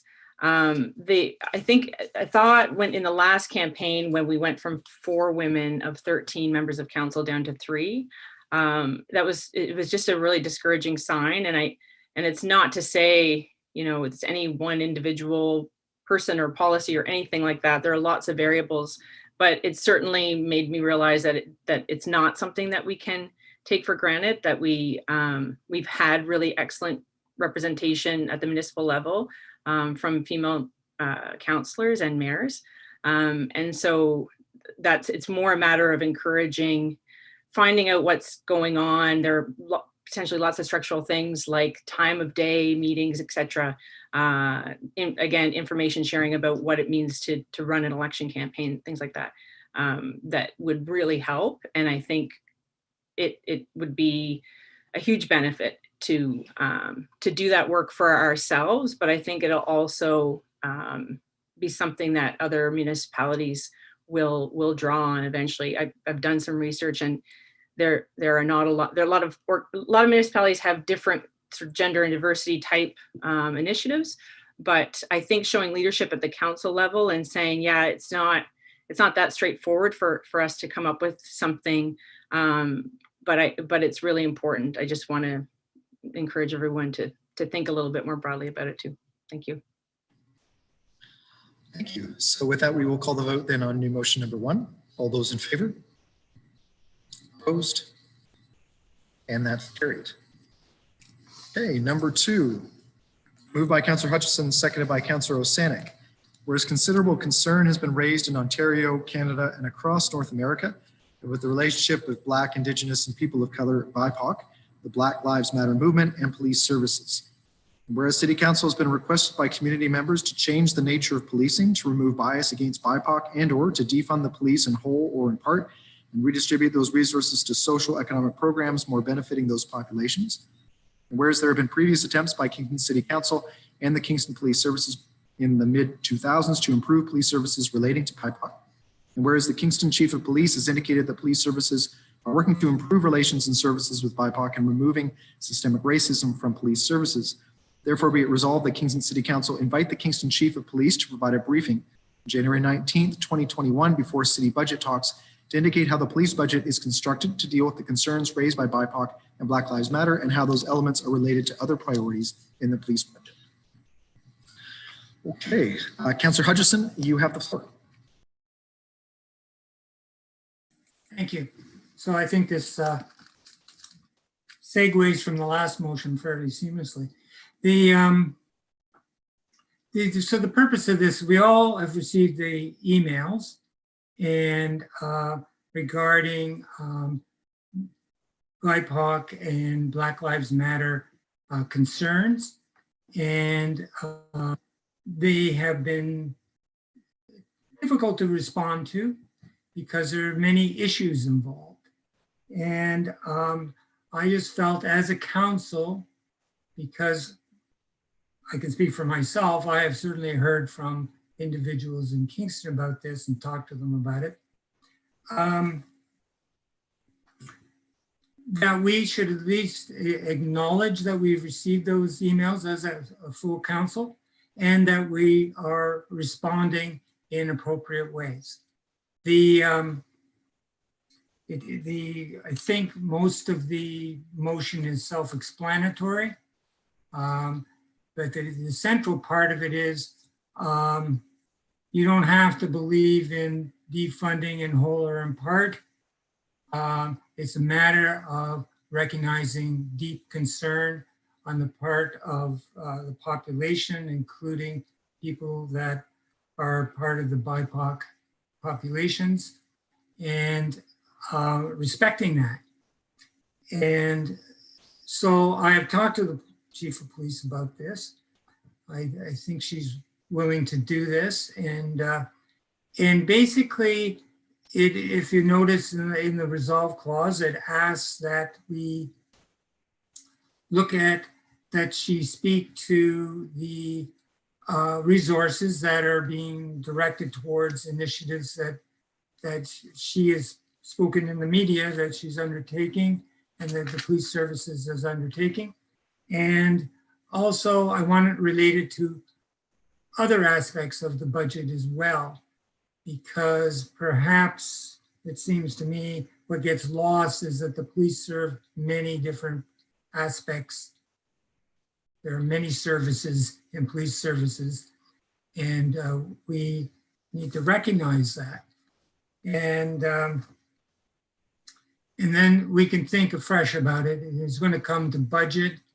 And I think the time to have this, as indicated, is the January 19th meeting of council, so that it's fresh in everybody's mind and that we hear the proposal for the police budget in that context.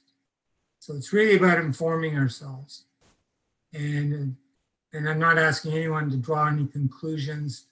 I mean, I have my thoughts. I'm sure each of you have yours, but this is to have the police chief speak to us about the nature of the problem as they see it and how it relates to program and services at the police. So I ask you to support this. Thank you. Thank you. Is there anybody else that wishes to speak? Okay, we will call the vote on new motion number 2. All those in favor? Opposed? And that's carried. Okay, for new motion number 3, I'm going to turn it over to Deputy Mayor Oosterhoff. And perhaps if the clerks can put the motion up so that he can read it and take the chair, that would be great. Thank you, Mayor Patterson. New motion number 3, moved by Mayor Patterson, seconded by Councillor McLaren. Whereas the COVID-19 pandemic has had unprecedented impacts on local business. So I'm gonna have to shrink this down, apologize.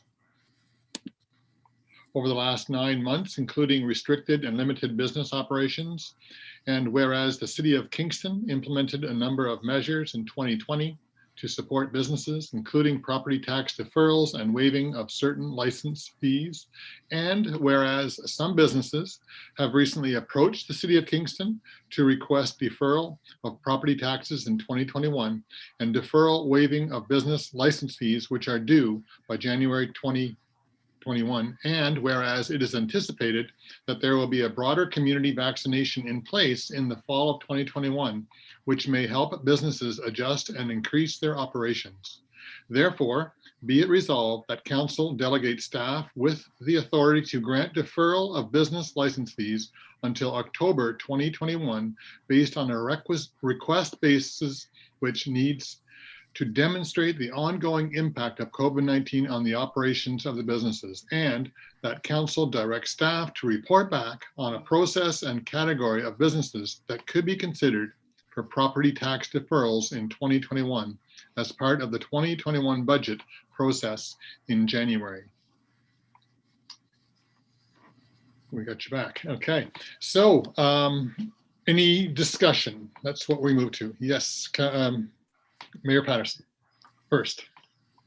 Thank you. Thank you very much, Deputy Mayor.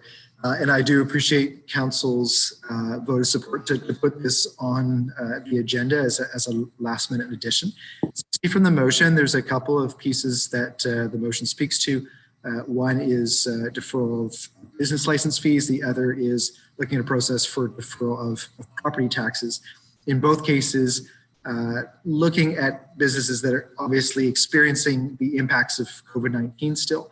And certainly I think looking forward to 2021, that there are certain sectors and certain businesses that are still going to be severely impacted, certainly for the coming months until a vaccine is able to roll out and to a substantial degree. So I think I would start just by asking a question of staff, just about if staff could speak to what the businesses that perhaps have come forward, not identifying particular businesses, but just to get that flavor, and then what potential method or process could be used to try to identify who could qualify for that kind of assistance.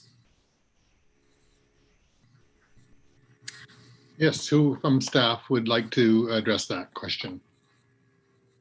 I'm going to see here from my participants list. Yes, CAO Hurdle. Thank you. Thank you, and through you, Deputy Mayor. So we have heard from some of our local businesses, and I do want to indicate to council that the businesses we're hearing from are small, primarily are small businesses. And they're the ones that, two things. One is they have either a reduced occupancy because of COVID.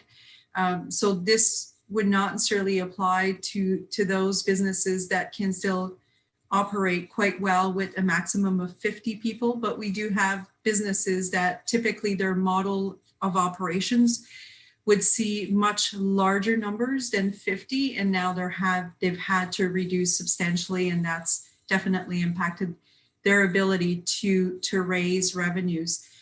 The other would be hours of operation, especially in terms of the liquor. We know that there's a time restriction in terms of when liquor can be served. So that has impacted, of course, some of our smaller local businesses as far as their hours of operations are concerned. So those are not that are approaching us. They're not necessarily looking to not pay anything. They're looking for a bit more time from the city. And I've had a chance to connect with our Chief Financial Officer, Ms. Kennedy, who's also on the call tonight, to make sure that there wouldn't be necessarily any cash flow concerns should we look at a deferral of business licenses. Okay, thank you. Mayor Patterson? Thank you for that. So I think, again, just to state that I think this is the sort of support that we can offer in a targeted way, again, to give those businesses that just aren't bringing in the revenue for no fault of their own, until they are able to get revenue back to then be able to have that extra time to be able to pay some of those fees. I think if it's a step that the city can afford to do, then I think that's the right gesture to make, just knowing that the stress that a number of small businesses in our community are under right now. So certainly hope that council will consider supporting this, and happy to take any other questions that may come. Okay, are there any other questions from council? I'm looking, yes, Councillor Neal. Thank you. I appreciate that with the additional clarification that this explanation got. I don't envy CAO Hurdle or Ms. Kennedy, because this is going to be a Solomon's judgment.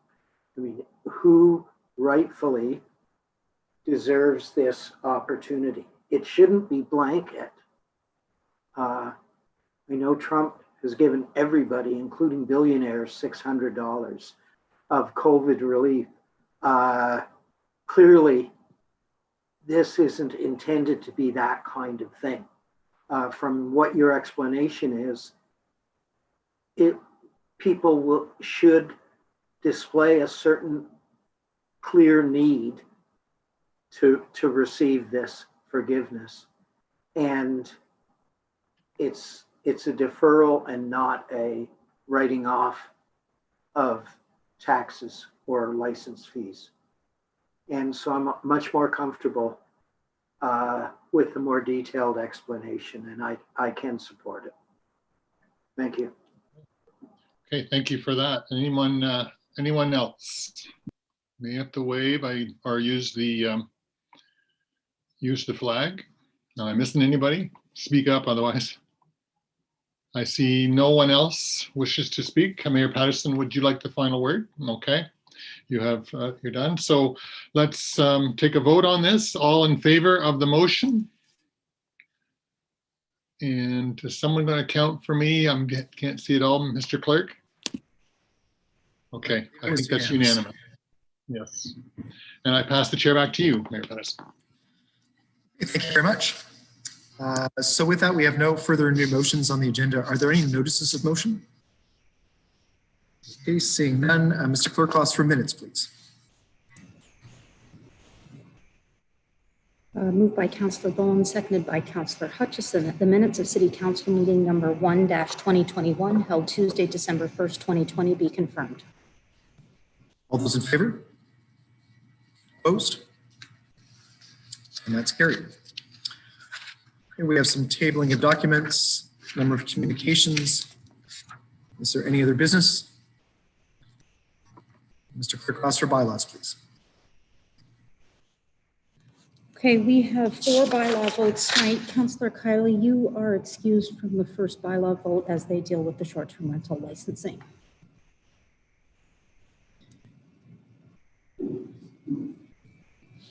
Moved by Councillor Hutchison, seconded by Councillor Holland, that bylaws 5 through 8 be given their first and second reading. All those in favor? Opposed?